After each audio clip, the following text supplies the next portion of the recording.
from the beginning. And I was shown that that Lucifer would return, that the UN and the Vatican were going to be completely behind it, again, under false pretenses. He's going to show up and say, I'm here to save the day, right? And, okay, fine, you know. Yeah, of course, ahead, you can say whatever you want. But I've always hated censorship. It's the internet.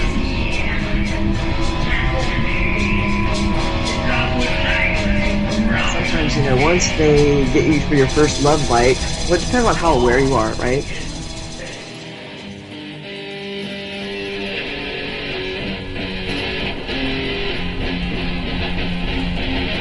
I forgot my bullets. I never had a gun. Here I am left standing. Am I the only one? For what I see, memories have guilted me. I'll never see the sun.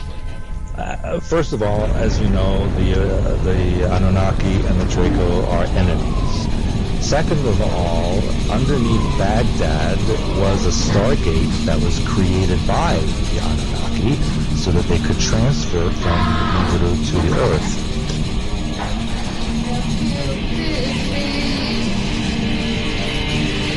I'll never see the sun. I could just end it all, but the demons will have won. Practitioners that, you know, some are good and some use their magic for good and to heal and to help, and others do use it for evil. And, you know, in some cases, you know, people really were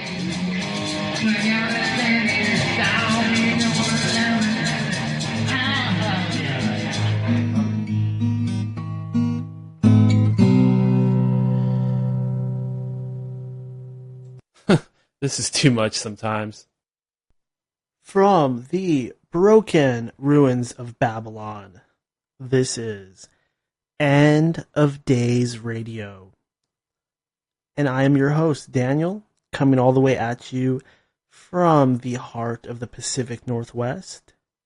The date is July 26, 2017. Today's guests are the Deels, Ken and Farah Rose Deel. They are, actually, let me just read this. The Deels are Roman Catholic demonologists. It's Kenneth, along with his wife, Farah. They host the Demonology Today radio show.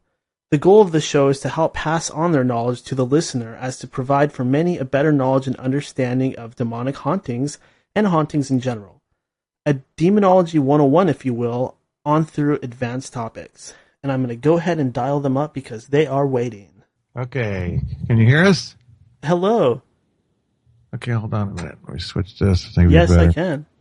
Yeah, I hear you good. I'm glad it's not choppy. Ken and Farah, welcome to the End of Days.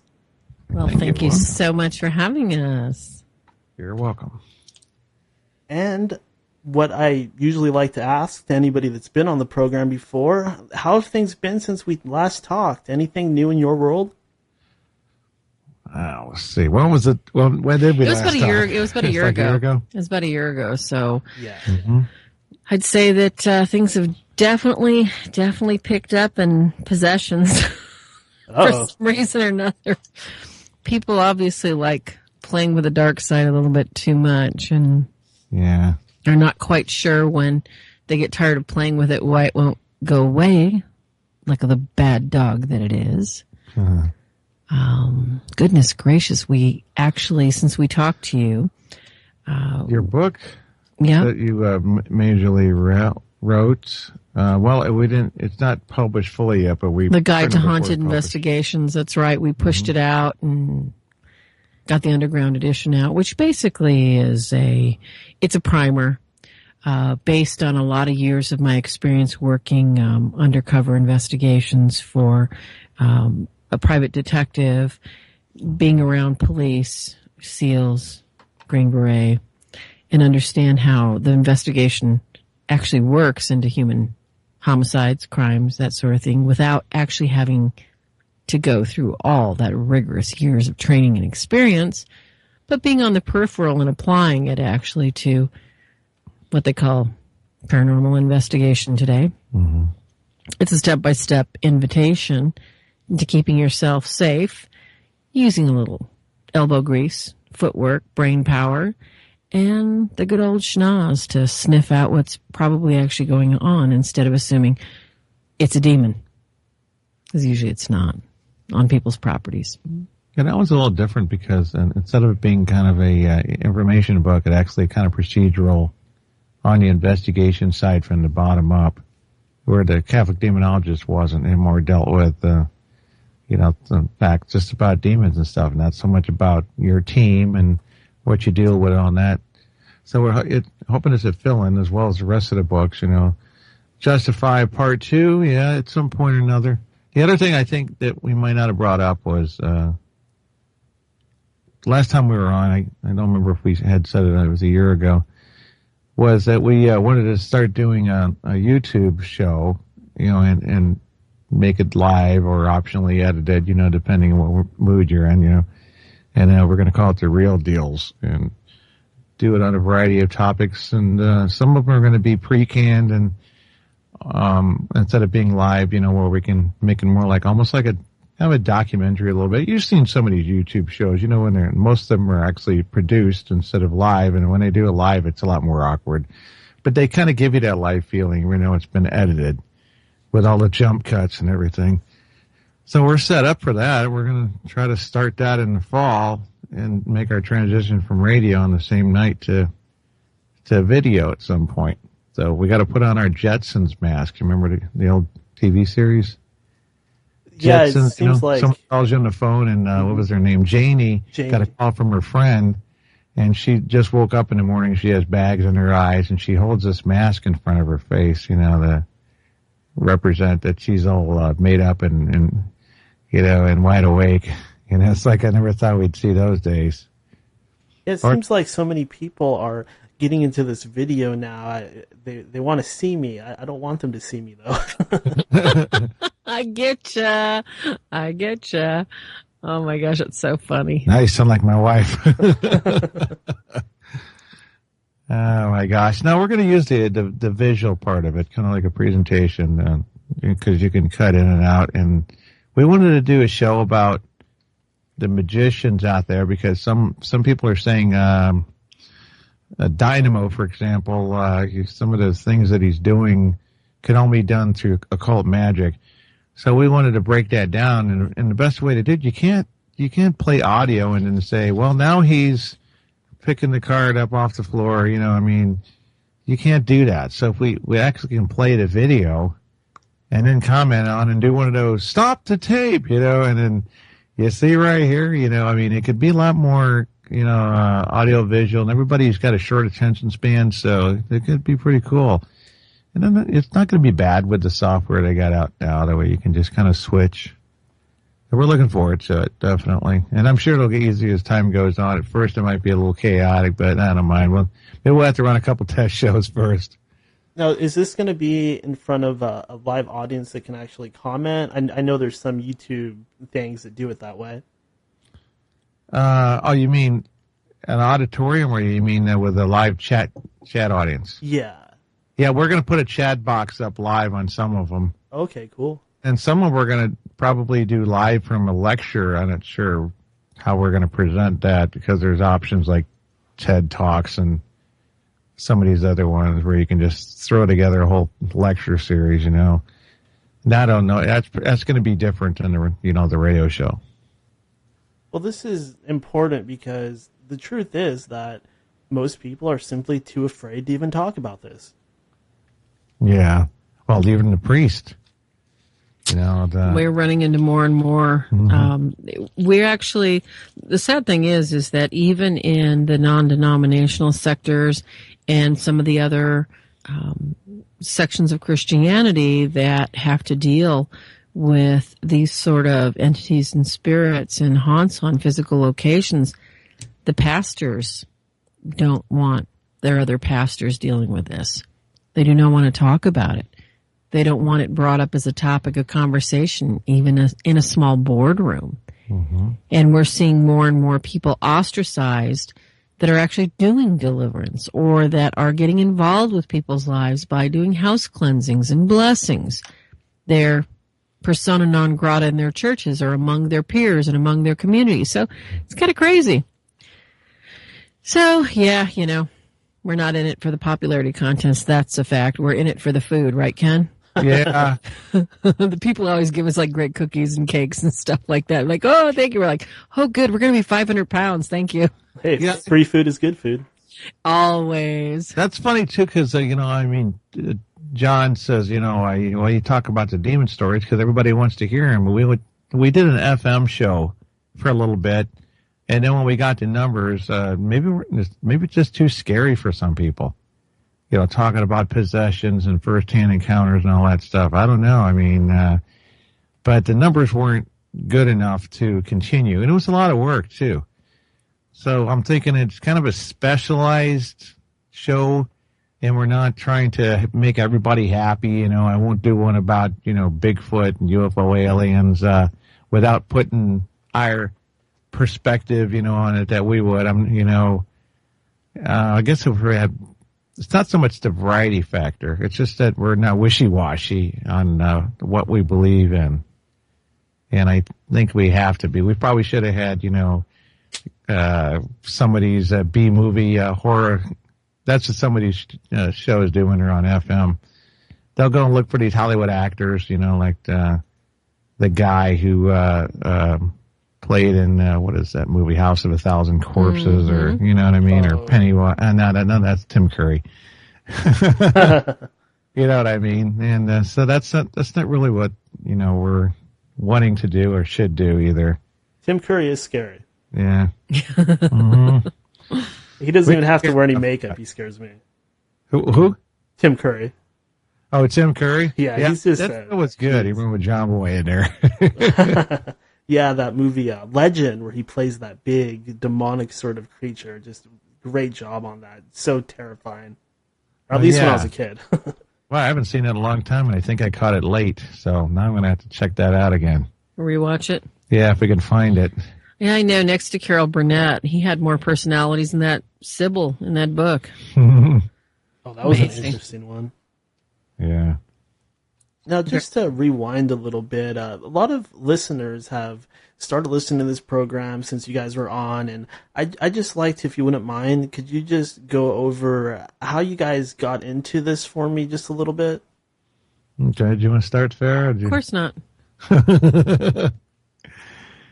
It started as, of course, separate lives. I didn't grow up with Farah. That would have been fun, I tell you what. But yeah, I would have lit your G.I. Joe on fire, baby. Your mom would have never let me come over again. Yeah, that second part true too. So when we were young, we were haunted, and for reasons that we don't want to spend time, because I can give you a long version. I don't want to do that. I'll bore myself.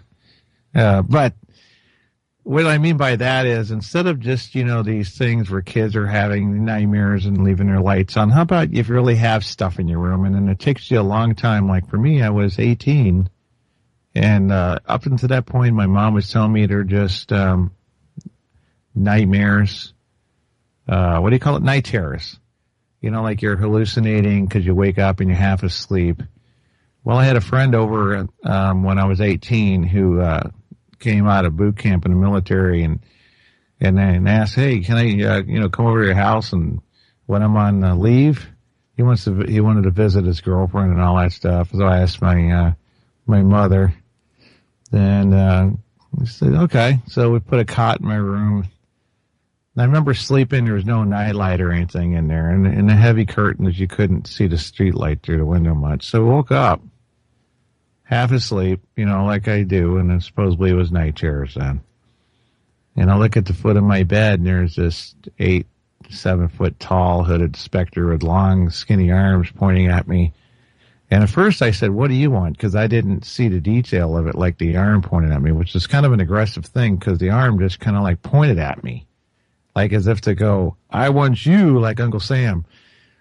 So my friend accounts it as he heard me say that, and I woke him up, like, what do you want? He's like rolling over, like, who the hell's he talking to, and then he looks and he sees it from the side view, this hooded thing hunched over, solid blacker than the room, with a long, disproportionate arm and long fingers stretched out and pointing at me.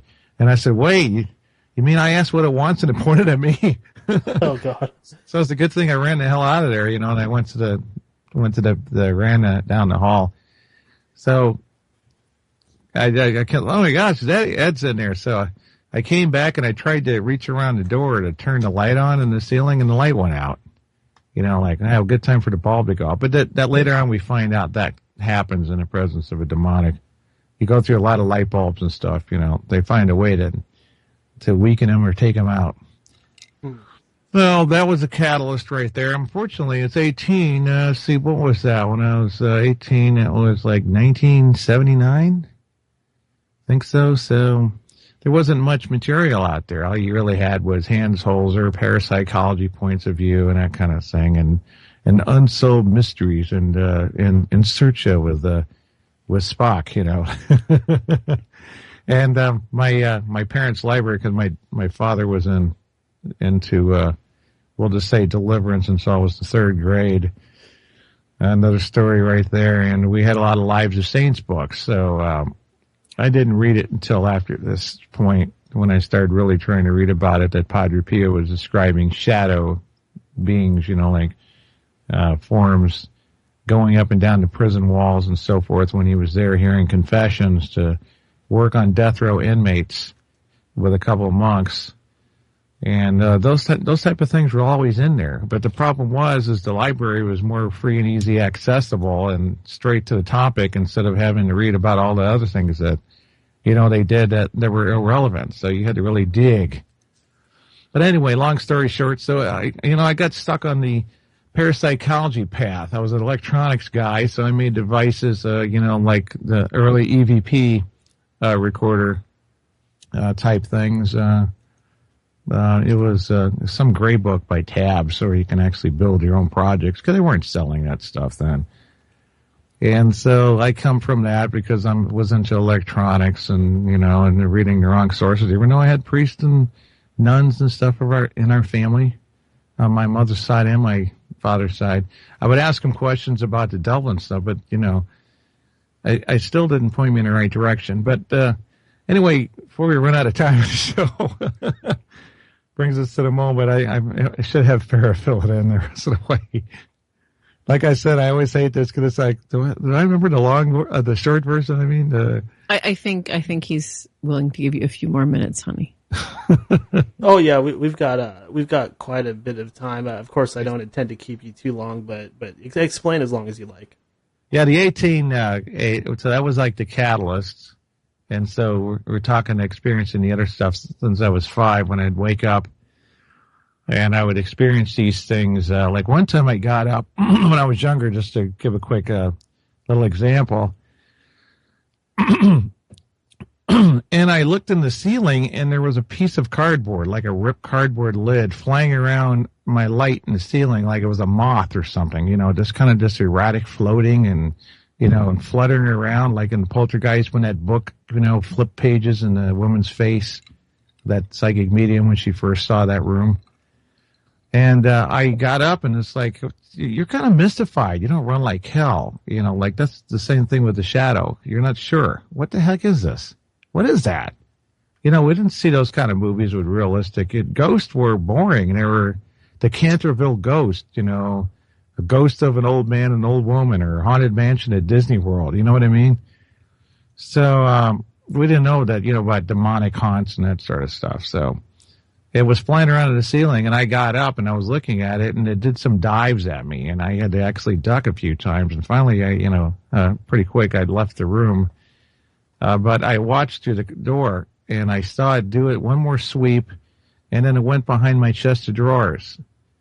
So I just kind of like ran down the hallway into the bathroom, and, I get my senses together and keep an eye on all 4 walls, And I went back in there, and I thought, do I dare look behind the the chest of drawers. So I went in there and I turned all the lights on in my room. This time they didn't go out, luckily. And I slid the chest of drawers forward. And I looked behind there, and there was a box type of a piece of cardboard, just like the one that was flying in the ceiling, the print and everything, and the size. And that's kind of unusual. It's like, how would I, my sister, one of my sisters was telling me things later in life, but we never compared notes because I think my mom blew it off, and she gave me a St. Benedict medal at an early age to wear all the time. So I never got hurt. This scared witless for a very long time. But that did brought us into that client help and unhealthy fascination to some degree with old houses, and started touring and going through them when I was 15, old farmhouses and stuff with some other friends, and going to graveyards with EVP recorders, all that kind of stuff. So somehow along the evolution of doing all this, we ended up on the helping side, more on the demonology thing, because we don't seem to run into ghosts as problems, to where people call us and say, "Hey, Granny's haunting me." No, it's not. It's not Granny, And usually, if they say something like that, it's a demon pretending to be a grandmother, But of course, we know that the ghost phenomenon exists, and that the church does understand it, even though they don't talk about it in church itself. But I don't. Anyway, So we got another story. Anyway, Farah, help me out here. Well, go. I think that you kind of missed your adult years, where you played around on teams. You got together with, Stephen LeChance and the Booth Brothers, and you basically had your opportunity to join a number of paranormal groups, consult on a number of paranormal groups, and today I guess we can pull that all together. But you left a lot out. Yeah. And similar to his story, I think that we were discussing today with someone very close to us that we were talking about experiences from childhood and how this isn't something we would ever tell anybody. Oh, yeah, sure. Study to be a demonologist. It's really easy. There's not much to it. You pick up a few books, you know it, no problem. I don't think I would ever recommend that anybody go through what I had to go through to see what I did or have to experience what I did as a young age. As a child, I was absolutely terrified of whatever it was that was constantly coming to get me, stalk me, watch me, hang out with me, terrorize me, just stand next to my bed and breathe on me. It was disgusting. Unfortunately, I had a very sensitive mother that she could see that my father's ship was burning on the forestall and try to warn him not to go. The same one, as a matter of fact, John McCain was on and gotten off of and shipped off. Father was fine, but she refused to believe that there was anything in the room with me except my imagination. So consequently, I clung to a lot of nightlights and grew up with a variety of experiences and became very, shall we say, very antisocial with humans. That's a nice way to put it. But when you develop a lack of trust in people believing what's going on, there's no sense in you opening up and talking to them. Yeah. So, which might have been one of the goals of the demons, maybe. Of course, you're right. And I think you bring out a really important point there, is that as the more you're exposed to and the more people around you isolate you, you have a tendency to become very, not so much self-centered, but independent, morose, maudlin. Fortunately, I couldn't get depressed. I was too busy terrorizing other people in my life and enjoying every minute of it. As the oldest of 4 children, it was my job to daily torture my brothers and sisters. Terrible fun.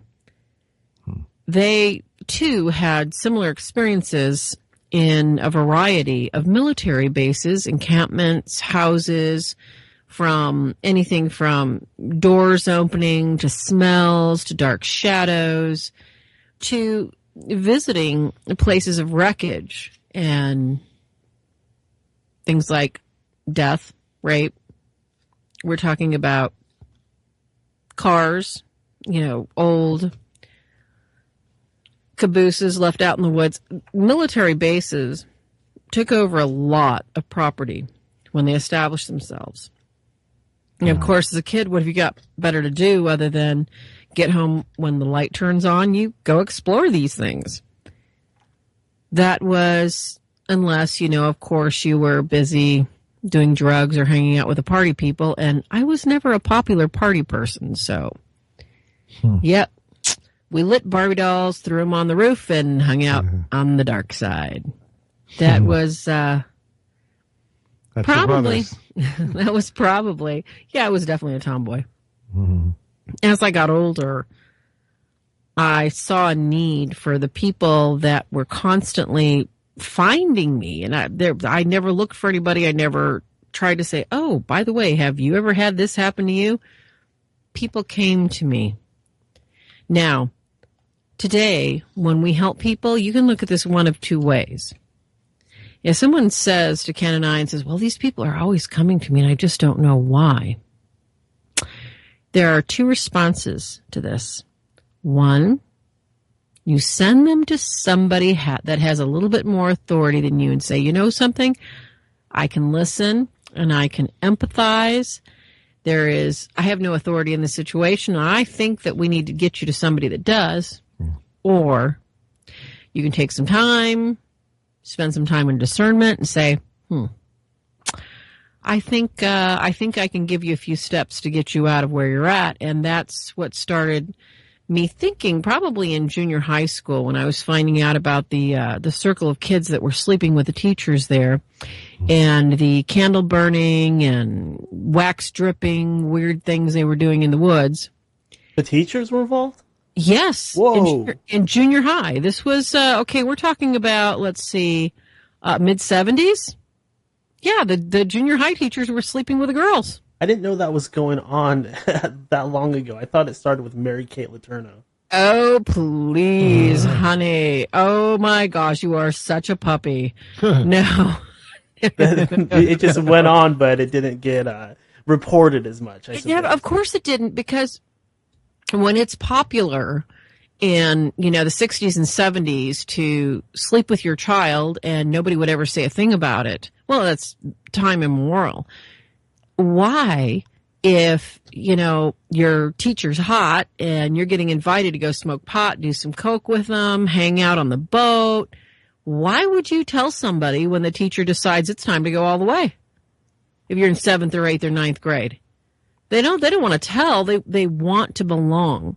This was before the lost generation of children that were dumped at daycare centers. This was a time when mothers had just started to go in the workforce. There wasn't really anybody home. So most of my friends were saying, oh, yeah, we're going to this teacher and we're going to this teacher. We're going to go hang out. Oh, yeah, we're going to his boat. Oh, we're going to go party in the woods. I'm like, okay, so you're going to get something that's going to jump off them on you. Have fun. I think I'll go talk to the deer in the woods. Thank you very much. Not interested in that kind of bungle in the jungle fun play. A lot of people, though, when you're lonely, when you don't have family, like you said earlier, when things isolate you, you look for that sort of acceptance. And unfortunately, it was very, very popular at the time. So that's why I think that people trusted me, was because they didn't see me as a threat in the popular genre. They didn't see me as a threat in, I wasn't a mental case. I didn't cut myself at the time. I didn't sit there and burn cigarettes holes in my arms. I didn't drop acid. I didn't bring alcohol to school and sip it in the locker room. I was one of those, I was a nerd. I was a total nerd. They knew they could trust me, so people came to me with that stuff, and that continued throughout my life. And the people that I got involved with led to house cleansing. Everything from let's go see if there's something there to, okay, we never called it ghost hunting. We would call it investigation and to see if there was something spiritual, supernatural, or possibly human that was bothering the landscape or bothering a person, because being around a lot of crazy people, a lot of people that like to shoot guns, do strange things, stay up and howl at the moon and drink all night, people that had major abusive pasts, being around possessed or oppressed people was kind of no different. And these type of people you're comfortable with. It's kind of like if you grow up like Charles Manson, if you grow up around a bunch of people that are hurting, molesting, raping your mother, that's your comfort level. So I was used to a lot of ugly, negative, kind of weird situations. So those people, I guess, naturally that were going through this trusted me. Fast forward to how I met my husband. I had just broken up with a relationship where the guy I was dating was absolutely, he wasn't perfectly possessed, which is, there's a big difference, but he had oppressions. And because I believed that I could get him, bring him to religion and beat him over the head with a pan, and he would embrace it and get free from it. As all women, we think we can save someone because we are in pain ourselves, didn't work out, decided to leave, and I'm playing around on Halloween looking for somebody to play with online. And of course, we don't want anybody on Craigslist. We don't want anybody, you know, in one of those chat rooms on, I don't know, what are the popular dating site these days. So I'm like, okay, let's go find us a nice little cute Christian boy. I can just go mess with his head a little bit, say hi, and go away. I don't want him liking me. I don't want nothing. It's like, and I see this guy and I'm like, oh yeah, he looks like he's going to be fun. We started talking, my dear. And let me tell you something. I don't like to talk on the phone. You can ask any of my friends this. For whatever reason, Ken and I started talking, and that first night, I think we talked like 11 hours straight. And from there, it went anywhere from 9 to 14 hours a day. We talked. Now, can you imagine staying on the phone with somebody that long? It's like, don't you have to go to the bathroom? Don't you have to eat or something? Now, at this point, were you guys talking about the spooky stuff, or was it just run-of-the-mill everyday stuff? Oh, get real. Ken was trying to sing to me. He's trying to get me to sing to him. It's like, okay, you know what? I did my band thing years ago. I was a lead singer. I wrote music. You know? But then we actually started talking about the dark side of life and some of our past and some of our experience. And he tells me, he says, well, I wrote a book. I'm like, yeah, right, whatever. I could write one myself.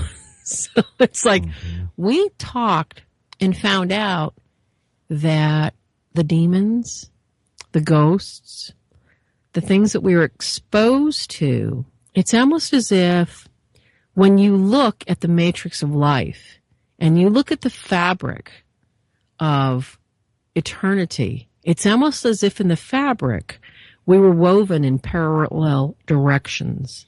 In other words, we were just about 2 inches away from each other all these years, but having very similar experiences.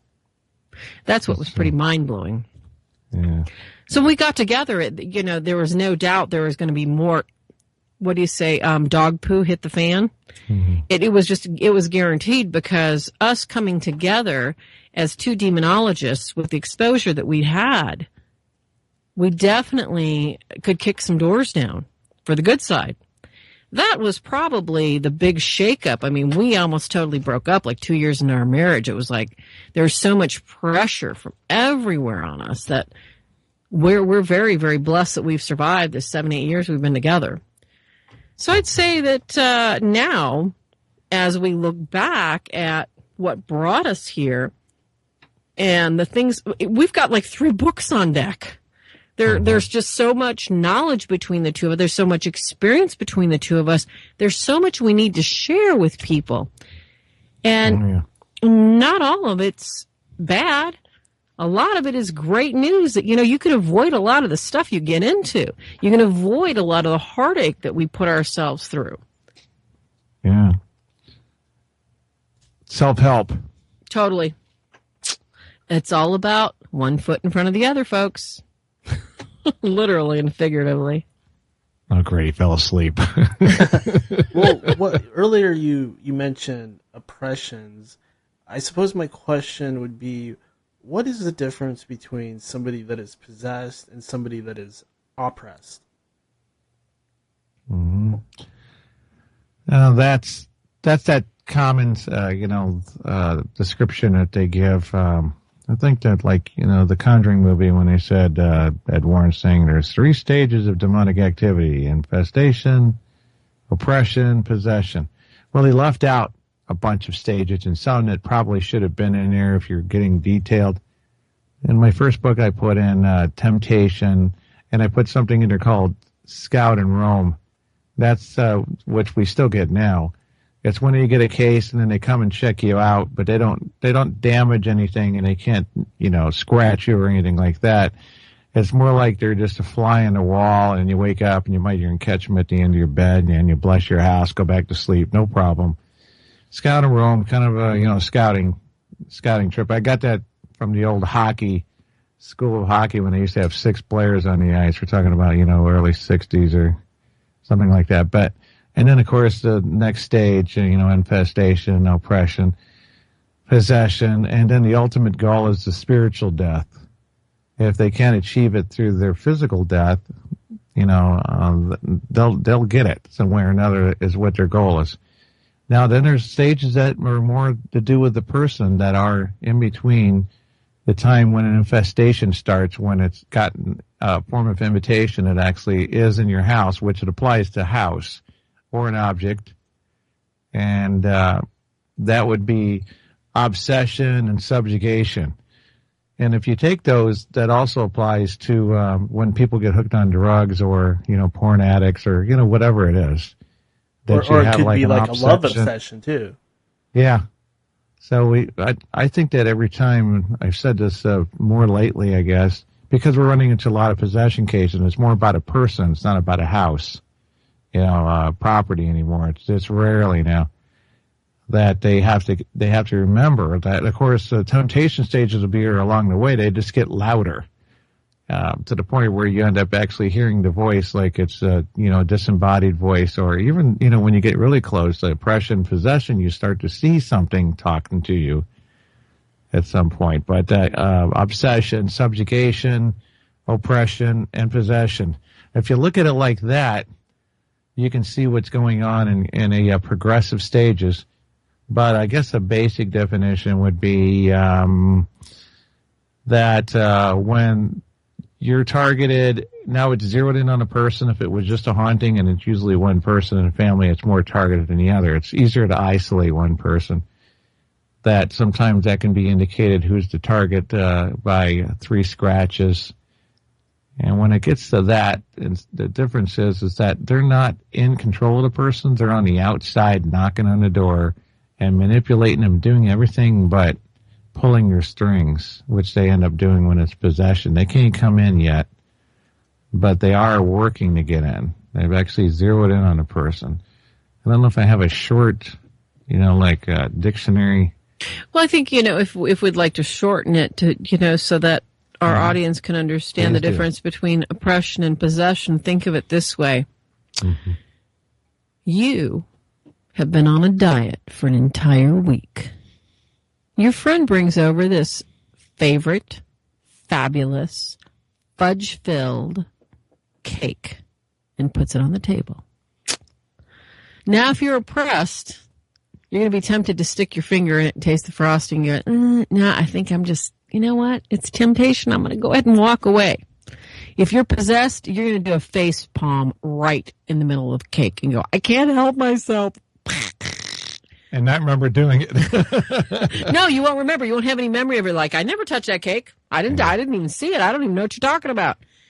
Mm-hmm. Possession, especially perfect possession, is very, very misunderstood because a lot of people think that, oh my gosh, if they're under possession, then the demon controls them at all times. And that's not necessarily true because according to the permissible will of God, according to Thomas Aquinas, that demon is bound by time. We may be bound inside time, but that demon is bound by time.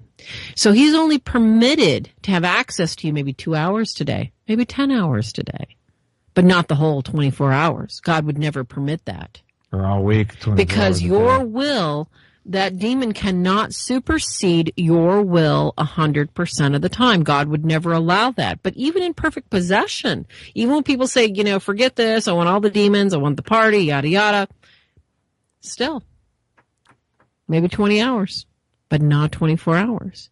And that is a period of time that the person themselves will not remember what's going on. That person may have supernatural strength. They may possess knowledge. They may be just like the best prophet in the whole world and say, hey, man, you're buying that Camaro next week. And you're like, how'd you know I wanted a Camaro? This person may, exhibit strange habits, strange tics, bodily movements that, how sometimes people tap their foot or something? Mm-hmm. The person may have a weird tic in their face that, you're like, what the heck did I just see? Or like a friend of ours said, right before a person committed suicide, the person with them looked over and their eyes were pure black liquid pools.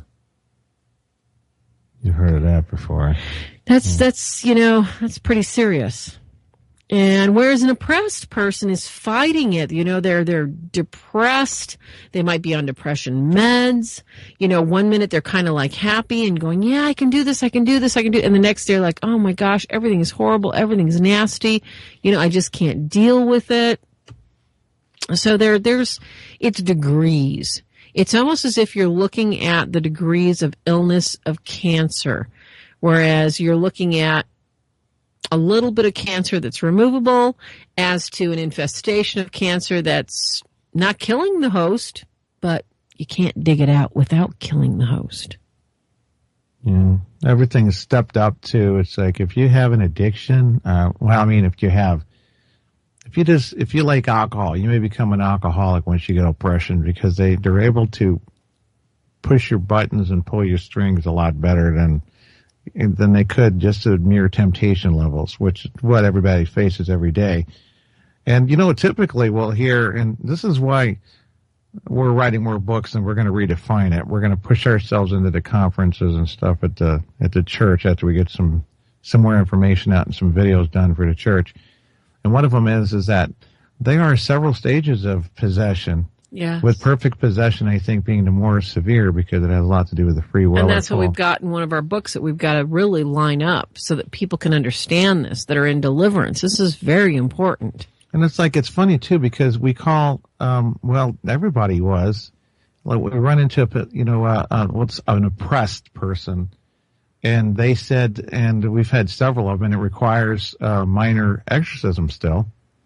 Not necessarily the full church one. It could be the Leo XIII or the, St. Basil or any one of those.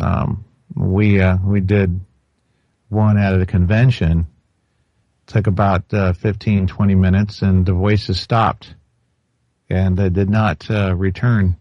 Unless the person does not follow the instructions that you do, about 90 days later, your grace period's up and they come back. Yep. But it's almost like their ears possessed. So, in talking to exorcists, priests, and, other enthusiasts and so forth that are in our field, sometimes we come up with ideas after I get opinions, such as, isn't it sort of that their ear is possessed? It is taken over their ear. The only difference is they're not unhooked or sharing it like the two of them are mixing together like with a mixing board. They're tapped in there, but they haven't taken fully over it. So in a way, it's a form of possession of the ears. Some of these people woke up hearing themselves speak unknown languages or something. What happened when they were sleeping? They woke up and sat up in bed and then heard themselves like, what the heck's my mouth doing? Like that. Could a person actually mutter stuff almost like Tourette syndrome at times? Oh, yeah, especially when it seems like it's out of control. Good point. And if it's not some brat using it as an excuse or something. Yeah, that can be a form of oppression or possession. And like I said, there seems to be gray shades that people aren't addressing, and that's where we're hoping to fill in the blanks for future books, lectures, not just thoughts that we're throwing around on the show. Because we know that they can infest certain parts of the body. Well, the thing about the eyes is really that stands out to me because on so many TV shows and so many movies, they're duplicating this, and the vampires or the possessed people or whoever it is in that case of that particular fiction, they're showing that symptom. Their eyes are turning black. It's funny to think that there's actually a reality to that. Yeah, and I think they used to always show the white eyes, but when they go under full possession, they get in a catatonic state. Their eyes will roll back, and you have to lift their eyelids sometimes to even see this. That it's almost like they're totally unconscious or asleep, because sometimes you can do that with a sleeping person, if they pass out drunk or whatever. True. And that was kind of a stereotype, that their eyes are open and they're solid white. And I can't say have you ever seen that, Farah, ever, with them wide awake like Linda Blair with white eyes and not black, or not bloodshot red and irritated, like tearing? I've never seen that on a human, but I have seen that on ghosts. What I call, actually, you in your book you call them human possessed ghost, but I called them evil spirits.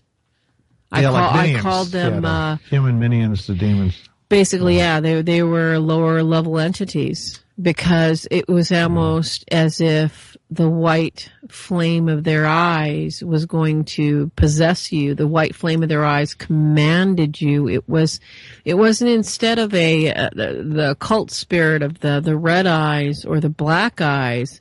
Mm-hmm. It was a fake invitation of calm, peace. Yeah, that's something to think about too. Why don't we see it? Sometimes it looks like it's a glimmer, when somebody saw it, like in the way a cat's eyes look like it's glowing in the dark, that instead of being solid white eyes like the boy caught in that Amityville picture at the top of the steps looking around the corner, who has white eyes, and it's like, how stereotypical. Or the Booth Brothers Children of the Grave exactly. DVD cover, white-eyed children. You don't hear about that, but when you see them, it's not like their eyes are solid white.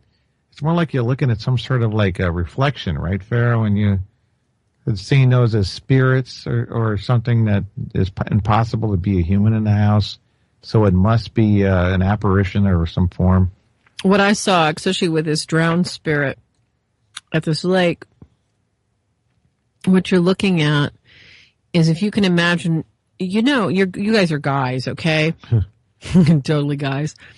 When you look at the silver foil on a car window, and you look at it at an angle where it's perfectly white, like the sun hits it, and it's reflective, but it's indefinite, but it's white and milky, that's what it looked like to me.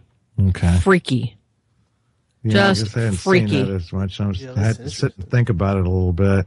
And another thing that I've heard, I haven't seen it myself, but I've heard from a lot of people that have seen these shadow beings firsthand. They'll tell me that the eyes seem to glow even darker than the rest of the being, as if they stand out with a more intense darkness. You're so right. Yeah. We photographed one here. Gosh, what was it? And I don't do photographs, okay? The 2-foot one? I've been on investigation teams. I don't trust photographs. I was shooting this really cool picture of the statue. I got a religious statue in the front yard. I planted all my flowers, and I got my night lights on it. And I don't remember. No, that's right. It was a warning of a case.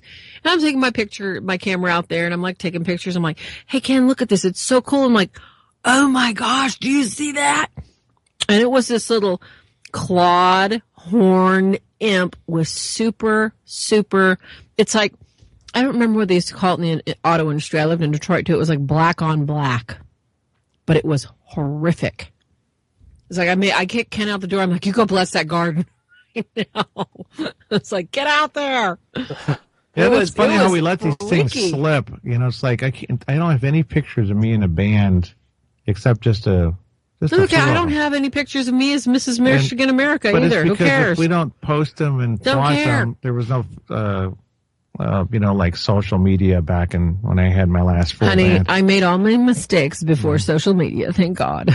Yeah, my dad I'm so glad. got an EVP when he wasn't trying to, and that wasn't his thing anyway. He was just, we could say, like scholarly in his studies of spiritual warfare, demonology, and lives of saints and all that kind of stuff. And I'd often even call him and ask him for his opinion, even though he didn't have field experience since I was in third grade. But he got an EVP. He was just playing some music on a multi-track recorder on a fresh tape, and he was using my multi-track recorder, and he asked me to come in here. It's like, listen to this, and it was a woman's voice. And we lost that tape until he passed away. I found it in a box. He didn't know where it was. I said, Dad, whatever happened to that tape? Wow. Because I wanted to let some guys hear it in 2005, and I asked him again later on. Some of these paranormal teams, it's like, you wouldn't believe how my dad got I never got an EVP before. They don't like me, I guess. Maybe when they do like it, you get one. But it was kind of funny the way that happened. All the times you try and you don't hear it. I just haven't had. But he was asking. He was asking us about our history. Remember when I was talking to you about and telling you about how somehow or another possessed people, mentally ill people, they've always been attracted to me ever since, I can remember being in school. Seriously, they do. And I love them, and, I hang out with them, and they think they're like my buds. They don't realize, sorry, I don't have time for you. But now, when Ken and I, whether we are in a group of people or I'm sure we're all aware of how most of the fringe stores in cities attract homeless people, attract very mentally ill people, attract people with drug issues, that sort of thing. A lot of those people have oppressions, borderline possessions because of years of drug use, playing with the occult, et cetera, et cetera. When I've noticed the last 4 years, 5 years maybe, especially since, we're professed religious, just like a nun or a priest, we're professed religious. And for some reason or another, these people that are really oppressed, when we're out, when we're in a parking lot, and when I'm putting my groceries away, you might see a person that is babbling nonsense or some kind of different language they don't even know. And all of a sudden, you get close enough to them that they got to stop and run. They got to go the other way. Or you'll walk into a room and you'll be interacting and speaking and enjoying people and getting to know people. And a certain person will cut and run, and you'll be like, wow, I wonder why they left the room so quick. But these people now, they don't want anything to do with us. Yeah, I've run into that a couple times because I worked in the inner city and came across a lot of homeless people, and sometimes it was like they would hate me for no reason, or they'd be doing, like you said, talking in some strange language, idea what. Exactly. It's just, and a lot of times it is just mental, and you just kind of like say, God, please take care of them, watch over them. Mm-hmm. Yeah, when it's mental, they can be vulnerable to demonic attacks. So,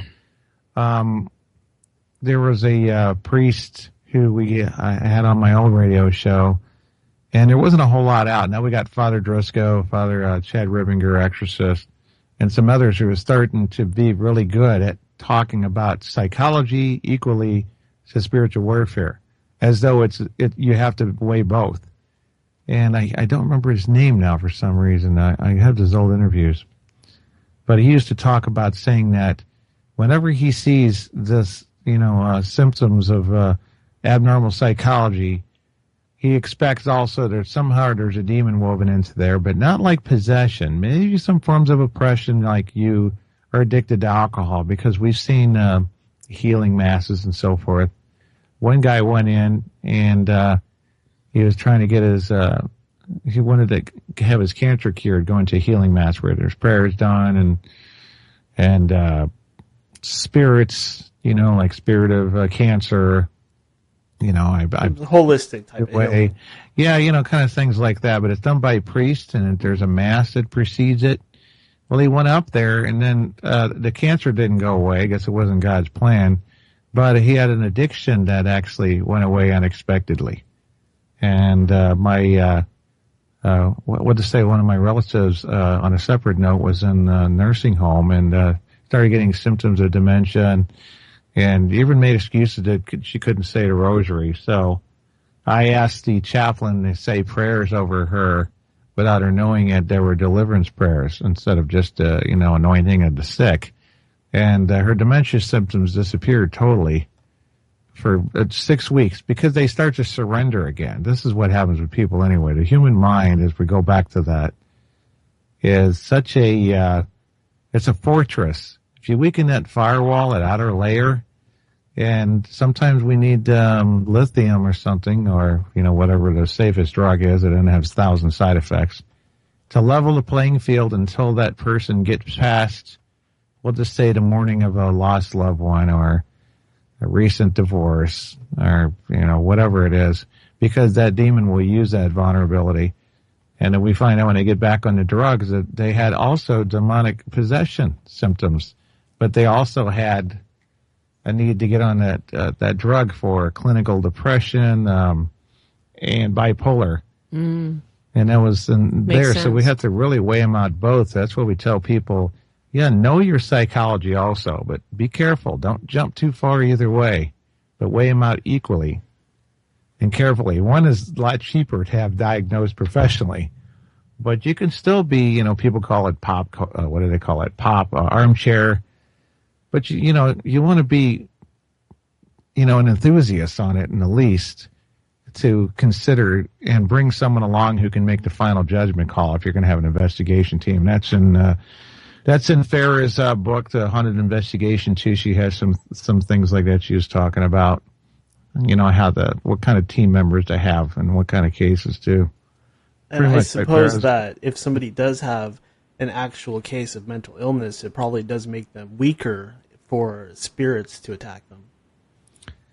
Yeah, and except for when they're actually born handicapped. I mean, I realize that it's possible, and the parent really has to treat them like they're a young child, even when they're in their 20s, to protect them in every way. Yeah, but it leaves them open to some degree when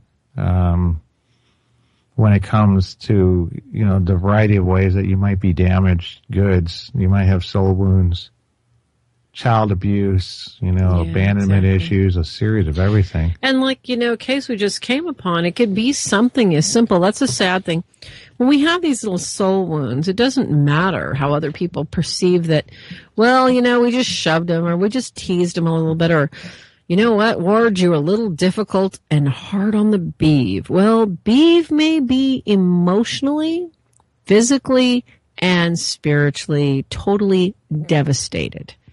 And how would somebody know this? They wouldn't, because for whatever reason, in their perception, you've rejected them, humiliated them, you've ignored them, you've made them the crux of your entire hateful existence.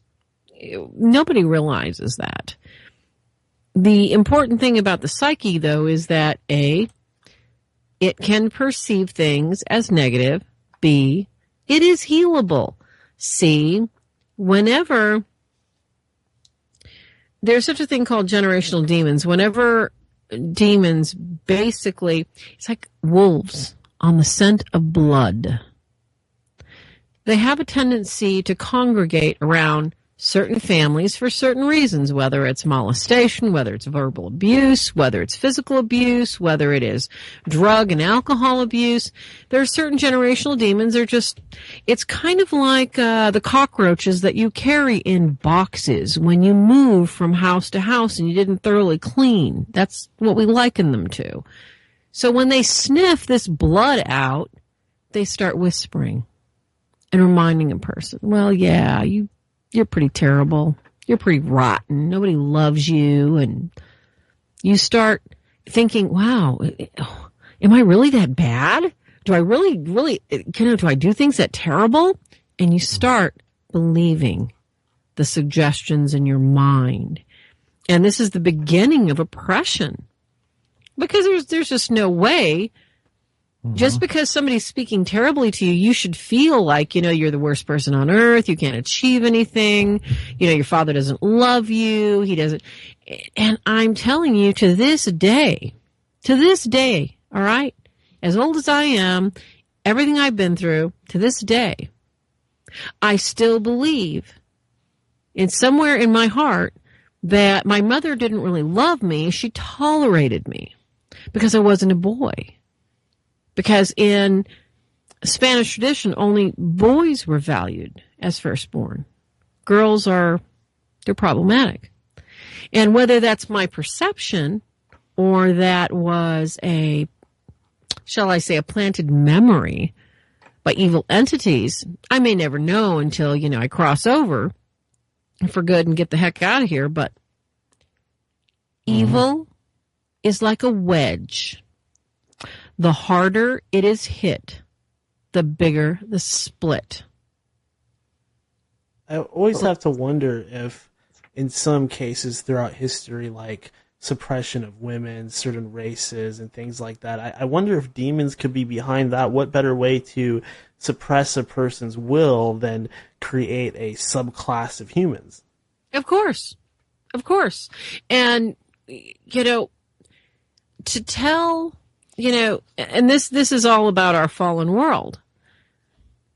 If we look at history, whether man or woman is subjecting nature, subjecting animals or children or races, you're yellow or you're black or you're red or, you're some kind of funky language I can't even pronounce. The subjection and the lowering of dignity is not of God. It is not of our Creator. It is not of one that loves us. It is basically of a dark black nature. And that's the fallen world we live in, sadly. Now, what I want to ask you guys is, this might sound kind of weird, but I'm obviously really into conspiracy stuff, and one of the things that I always hear is about the so-called Illuminati, whether they be Satanists or part of some kind of occult practices. There's accusations of child molestation, and even what are called walk-ins, where these dark occultists, they allow demons into themselves or try to force them into children by abusing them. Do you feel that there's any truth to that? Of course there is. Yep. I've seen it. Mm-hmm. Okay. I've witnessed it. I helped a couple get out of Michigan whose both families traded the children when they were like 4 and 5 years old and had them perform sex acts on adults. They grew up thinking this was normal. By the time they were in their junior high years and somebody told them, no, you're not supposed to be having sex with your brother and sister, they had to clam up and shut up because they were literally pariahs in their school.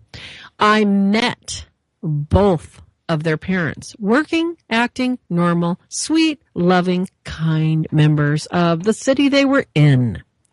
The woman was petrified. I mean, I was actually literally at the birth of her child and helped both of them get out of the state because she was petrified. She knew that the moment she gave birth, that child would be taken out of the hospital, raped, dedicated, and returned. It is true. Mm-hmm. It is disgusting. It is real. And it is gut-wrenching. Yeah, I've always kind of believed it because I know that the things that are being described are true, like you talked about earlier, breaking down somebody's will, creating those weaknesses. Mm-hmm. It seems like that goes... There's a book called... I forget what it's called. Why Can't Johnny Come Home or something like that. That's sad. Yeah, it's all about that sort of thing. And the victims become the abusers in the future. Yes, and that is the point. Because if the witches, the coven, the Satanists, if they can, for whatever reason, change a child at 2 years of age or 12 years of age, or rape, molest, and drug a 22-year-old, and then get the child out of that 22-year-old, what they've done is they've created a chain, a point of entry for the next level of demons. Demons never come singly. They come in 3s, 5s, 7s, 9s, 12s. They come in groups Because once you've given one legal right, like I said, it's like a cockroach infestation. They just keep laying eggs until there's nothing that's going to eradicate them.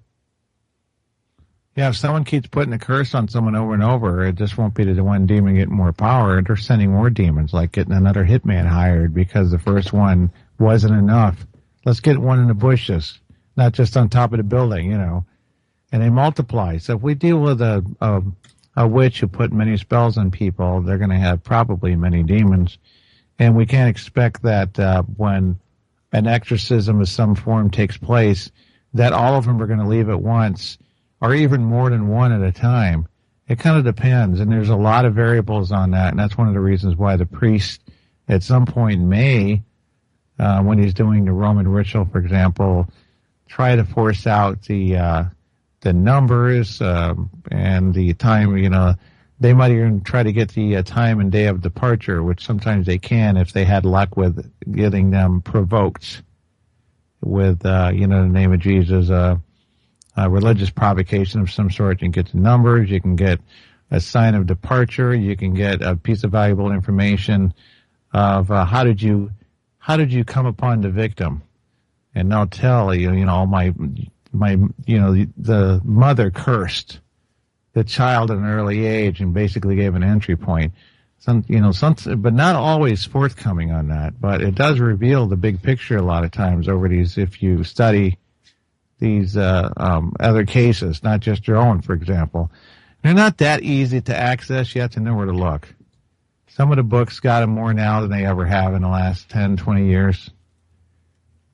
So they give us a little bit of a glimpse of how important it is to have a good childhood.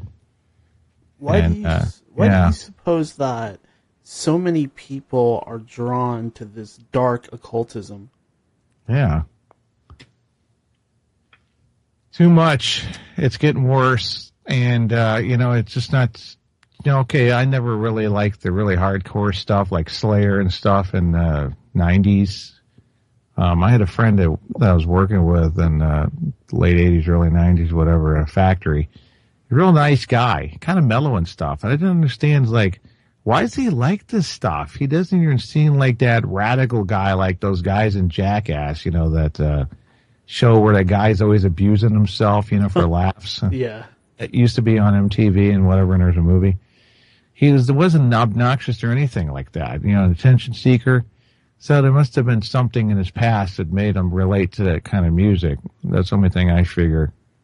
But that dark music does, it's one of the things that can take you on a path. When you relate to that, and then they sing about Satan, what is that band from Sweden that had a song that said, God hates us all. God hates us all, like that. And he just roars it.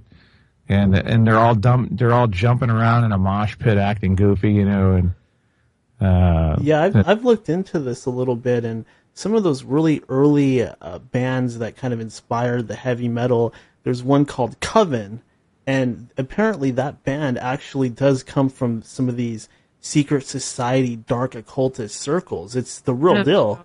Yes. Yeah. Yeah, and they have the symbols too. They have the pentagram, and that's not conspiracy theory. Sadly, what people claim are conspiracy theories today are topics they don't want to actually use logic and reason to question further, nor do they want to see proof. Yeah, just like some people don't want to believe that something's harmful for them. I still understand why people would go and do meth when everybody knows it makes your teeth fall out. Why would you want to have a cheap thrill at the expense of, looking like an old man or an old woman in your 20s? Yeah, I completely agree. It's sad, especially when young people get on it. Like you said, they look like they're in their 60s or 80s when they're 26. Yes. Yeah. Exactly. Most old people don't have more teeth than that, it's a decline of a Western civilization and world civilization, of course, because it's hard for us to get a glimpse of what's going on in Europe, and to some degree, we only get some big headline stories. You have to watch UK. Now we can a lot more because you can catch it on the internet stream, see UK news if you understand their languages, I guess. See what kind of crimes are being committed in those countries by watching their headlines. Is there a link between alien abductions and demons? Big link. Oh, yeah, especially alien abductions, where the other thing can be just someone's perception. I don't mean a weather balloon, but I guess I'll start on this because Farah's got something to add, too. We said coming out of the gate that apparently the cases, very much if you put together the list of demonic footprints and trades, trademark, whatever you might call it, that it's uncanny. If you're looking at it from an open-minded perspective, like, hey, aliens could exist in this world, but why are they all mimicking demonic activity? Now, there was a video up and so forth about it, too, that went into it a little further, but I'll give you one case example. I was talking to someone, and they were telling me they weren't, well, what to say, grounded in Jewish, Christian Judeo faith or anything.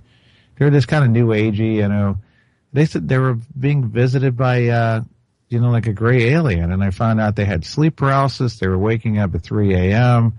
They felt evil presence in the room. They saw it show up at their bedside. And at first it was just one, and then it brought two helpers, two smaller ones, and then the taller one in the front, the skinny, big, giant eyes. And it's interesting that she was into this new age stuff, so it made sure it appeared to what she believes in. That, oh, you just happen to, believe in some of these UFO alien kind of stories, huh? And then that's what they appeared as, and that fits just totally. But all of the elements were there. So I said, hey, do me a favor. You said this happens to you often? She's like, at least, once every 2 weeks or something like that. And it is often, for sleep paralysis. Think how many times a year that would be. So I said, say Jesus' name. She says, when I can't speak when I'm paralyzed. I can't move. All I can do is move my eyes and look over and see this thing come out of the shadows. And it just sounded so demonic. So I said, humor me. Just do it anyway. If because you said you're not Christian. Said she would. So when I saw her again, and a couple months later, I was anxious to ask her, because I figured I was enough time for another event to happen. She said she did say it. And, I told her to shout it with her mind so she could say it, in another way.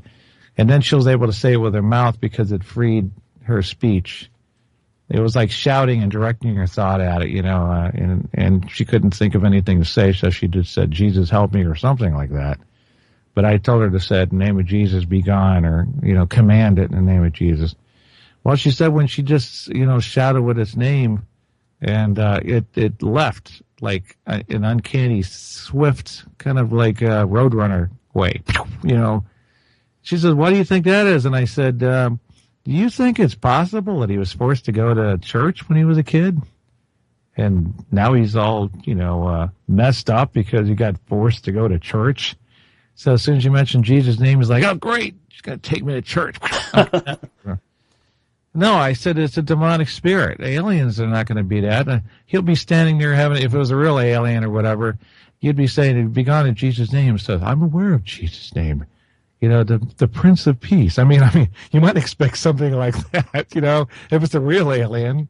Why would they be afraid of Jesus? Yeah, that's a good point. You think he'd be on the same side. She's not even Christian. She just did it more or less, I guess, to humor me, kind of thing.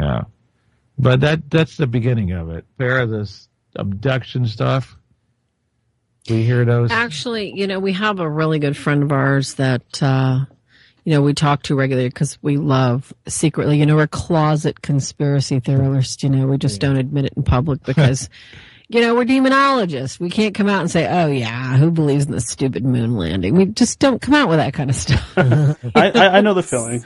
Yeah. So, it's just like we're unpopular as it is. We don't need to be any more unpopular. So a good friend of ours, we talk to a lot about, who's really a serious alien buff. And don't get me wrong, I'm a total alien buff. I love aliens. I love, the fuzzy ones, the nasty ones, the Whitley Strieber ones, which was a more popular ones that just came out, Kenny. The jaw-dropping, gooey, dripping, Ridley, oh, you mean... Not Ridley Scott. Yeah, the aliens. Oh my Fire gosh. in the Sky was a pretty good Yeah, one. that was a good one too. So, I totally enjoy aliens. I mean, the whole concept. Oh, you mean like Alien Covenant? Yes. Gotcha. And do you remember? Did you see Prometheus? Oh yeah. Oh, love that one. Was that killer or what? Or how about the one? How about Spear? I have not seen Are you old enough to remember Spear? No. Okay, well, Spear. The whole concept was Sharon Stone, Dustin Hoffman. It's an oldie but a goodie, and it was about supposedly an alien race that dropped this amazing spear in our ocean. And if you touched it and step into it, you could have anything your mind and heart desired. Well, unfortunately, humanity couldn't desire anything except what? Hello, doom and gloom, nasty stuff, killing each other, that sort of thing. But the whole concept of aliens is just, it's another attempt to actually describe a child left alone in a sandbox. Why am I here by myself? Sorry, it is. Because everybody wants to believe aliens are so wonderful, they're so expansive, they're so loving, they're so friendly. Okay, so let's get this straight. Okay, aliens landed here and taught the Egyptians how to build the pyramids, but didn't give them any other real clues to building their civilization and didn't say, hey, I'm going to loan you some of my DNA so you can travel the universe. Didn't give them a ship, but love them so much that they have nothing that is not from this planet. And I didn't have a problem with slavery. Okay, so, looking at the logical standpoint, my father's a geologist, and that's where, I like to play with rocks. I mean, my sanity is beating my metal and playing with rocks. Mm-hmm. Looking at the Earth's crust and what this Earth coughs up, this universe coughs up, which, I've got a lot of, specimens that are not of this Earth, too. There is nothing definitive on this planet. And my father had one of the highest clearances in the country, nuclear-wise and geology-wise. He can go anywhere. There is no material on this Earth that did not come from this universe in some way, shape, or form, from a meteor, something like that. Area 51 is fabulous. The reason I say that is because it is one of the greatest conspiracies of all time that people think is a conspiracy, but it really isn't. And when we have a case that is involved, like we had the one case where the woman believed that there was an implant in her big toe.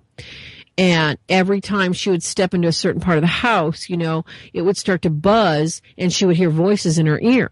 Okay. Probably true. I mean, if she was actually implanted, but we could not find out her genealogy and why it was important for somebody to actually bug her. You'd have to be somebody like Tom Cruise, that would actually, you'd have a reason to bug. Yeah, basically, we tell people, yeah, exactly. You'd have to have some sort of import for the government wanting to bug you. So when people come to us with alien cases, we say it's one of two things. Either you are tripping out of your mind and you need to get on some antidepressant meds because you've rubbed up to the wrong people in the government, or there's a possibility that you've played with something you shouldn't have and you're playing with demons. There is no other answer. And more than not, people come with horrific experiences, with nightmares, with they dissected me, they stuck things in me, they did things to me sexually, they did this. And you look at every single instance of crop circles and cows and animals that have had things surgically removed. And the government doesn't tell you all the lasers and everything else it's gotten. There's evidence in the pyramids. I mean, since you're such a big conspiracy nut yourself, there's evidence in the pyramids they had light bulbs. They had some way of making light in a corner where there could possibly be none. That doesn't mean there's aliens. It means that man has always hidden information from another man. That's all it means. And demons have encouraged it. Secret societies, all that stuff. Exactly. That thing that... go ahead. Sorry. Oh, okay. Go ahead. Well, one of the currently most popular topics in the UFO world are these so-called reptilian beings, and they display a lot of the typical characteristics of demons. They have sharp teeth. They live underground. Some of them have wings. They like to rape humans and kill them and eat them and all kinds of nasty stuff. I wonder if this is some kind of effort by the demonic beings to cover their tracks or to distract or misdirect us all. Well, that in part, but then you have that our perception, if we don't believe in demons and you believe in aliens, you'll start to come up with theories like Jesus was an alien, and then when you start to get a little further, it's like there does seem to be some sort of cosmic war going on between the reptilians and these, things that, whatever they describe angels as. And, it's like they start putting the pieces together, but they won't let go of that idea that, it's kind of like an atheist, head in your clouds kind of thing. Because they won't grasp onto Christianity or Judaism, for example.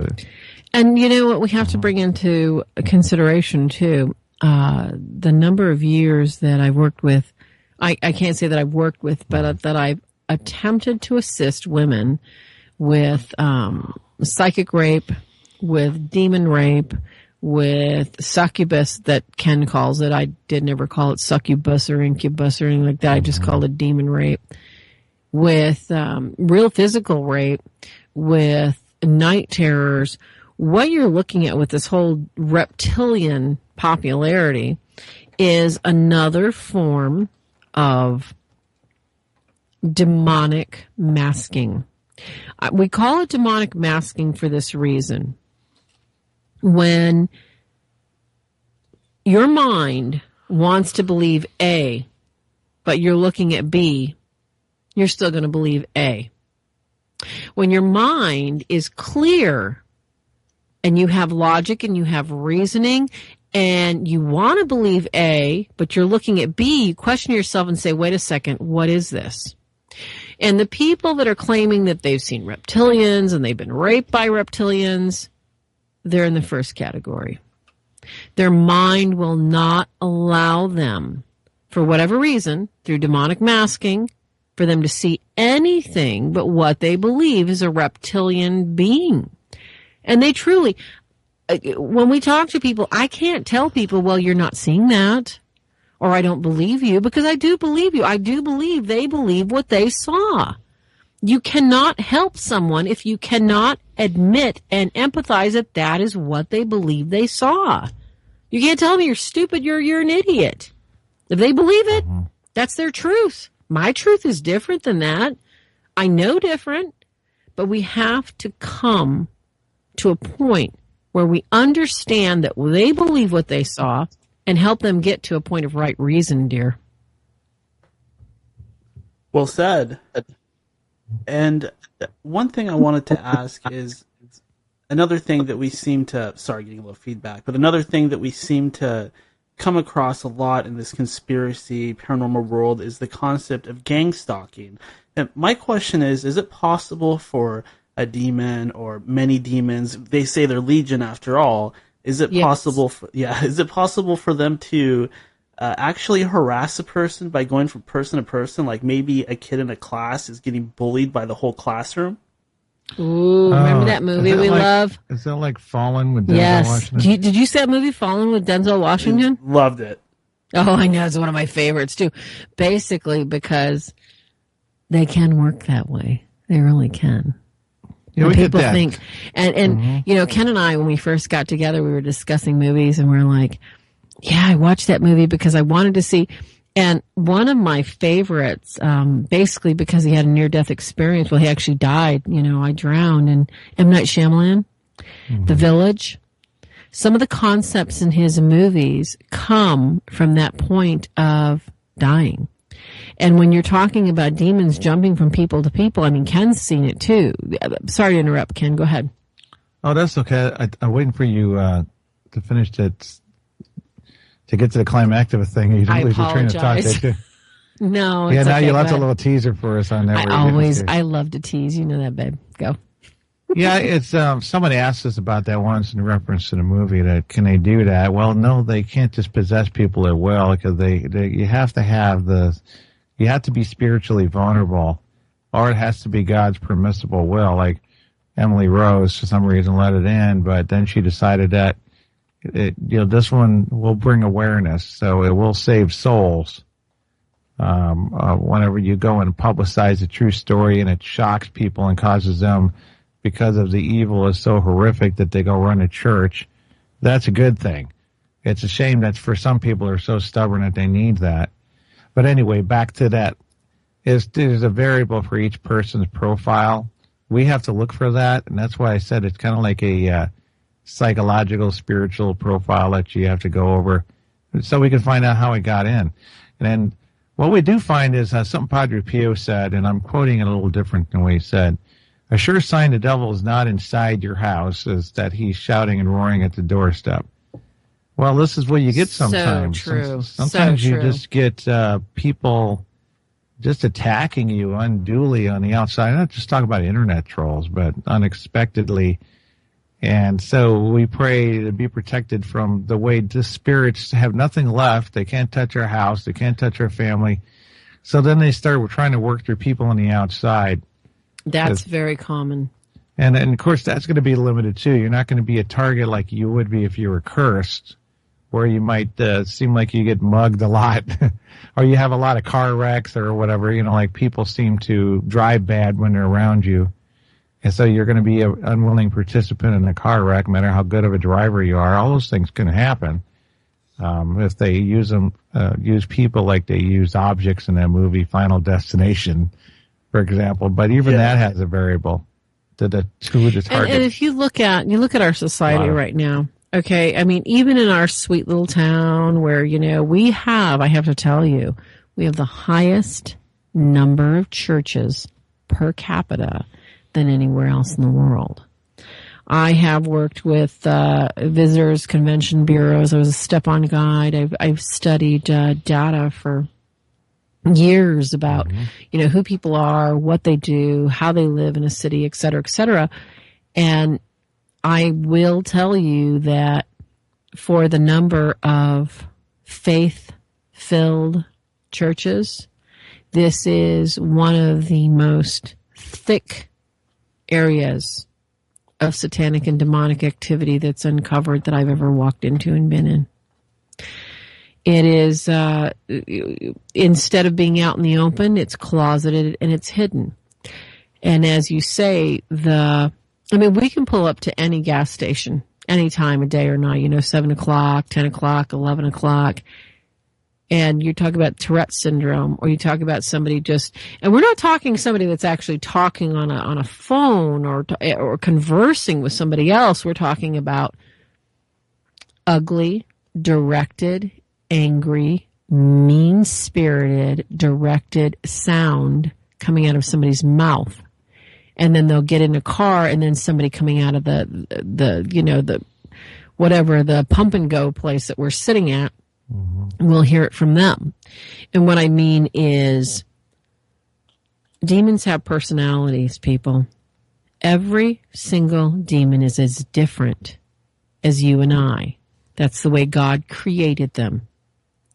So every single one of them that has the ability to suggest, to sing through, to speak through, or to actively engage with another human is going to be marked by that personality. We have to be aware, though, at all times, constantly. Another big danger of that is if a person is constantly being harassed in the workplace, then they could find it very hard to get financially stable. Oh yeah, that's the big one. That they try to hit you with your finances and your personal assets, your physical health, which can take you down financially as well as take your spirit down. You're in a hospital bed for a little bit. You're watching everything helplessly go down around you because you don't work. There's no money. It's not like you're going to have health insurance cover your missed days of work, even if you're covered medically. So, yeah, that's the biggest target, and this is what everybody's got to watch out for. They got to recognize their health and their financial probably first as a victim or trying to do this work. And we see all these people with all these health ailments, and they keep pushing forward. Like the Monty Python character, that night he got he got all his arms and legs cut off, and then he's like yelling and says, "Come back here, I'll bite you." You know, you remember that? And Yeah, that's like my favorite scene ever. It's only a flesh wound. I have another, and you're just dragging yourself to the next case. You know, with an eye shut, and and missing toes, and diabetes, and fibromyalgia seems to be a big one. Migraine headaches. Demonic. We believe is demonic afflictions, because they'll punish you for meddling, and if you don't have a calling for it, you're not doing the proper prayer of protection, and that sort of thing, or you have a mixed faith belief, because you can't play, with God and another deity. God better be enough, because it didn't work for Solomon. The kingdom of David got invaded twice after that. First Babylonians, and 5 years later is the Egyptians. So it's not a good thing no matter what. I don't know. Did I pretty much answer that? Yeah, definitely. One thing that I'll get sometimes, I don't know if this is demonic or not, just let me know if you've heard of this before. I'll get a real high-pitched, high-frequency sound in either one ear, both of them, or just on one side, accompanied by pressure sensations. Have you ever come across anything like that? Sure, answer that one. You might Totally be able to narrow that one down. Totally. The majority of the time, you've come into a lower level entity that doesn't want you there. And when I say lower level, I mean that basically you can get rid of it within 3 to 5 minutes and it doesn't bother you again. And that's a good thing. Well, yeah, it is, because, if we went around, we'd all have what? Tinnitus, like your mother did. Yeah. Ken's mom was really oppressed badly. And she had it on such an ongoing basis, this high-pitched, whining, screaming noise in her ear. It was very difficult for her to be around a lot of people, because the noise level would be such that it really, really was so painful to her. And this is exactly how demonic work. Yeah, I mean, I can say that I've talked about this on the show before, but I've actually had that sound, and I've prayed and tried to do whatever I could to say or do anything to get to stop, and there are cases and times when it actually seemed to shut the noise off. Yeah, I'm trying to think of a case. They're usually good for us when we go in to a house in particular or whatever, as opposed to possession. And that's where you would probably, we ran into those type of things, is when we went to a house that was, just as much of a part of a problem as maybe at the target. Because it's like you say, what comes first, the chicken or the egg? What if the person's just dabbling in witchcraft and they make the house haunted? Or did they move into a house that was haunted by people who practiced witchcraft before? Therefore, the person is being zeroed in on for an oppression, possession, because of the house, and its legal right for the entities. You do have a little bit of, a lot. Even though you have the same person in the same, different scenarios, both possessed, but you are dealing with something different because of the way it came about. They didn't bring it. They weren't the first person on the ladder. It was the house first, and it came to them through the house, through oppression, going through those stages. They're going to be dealing with something different. So you might experience things different as someone who lives in the house.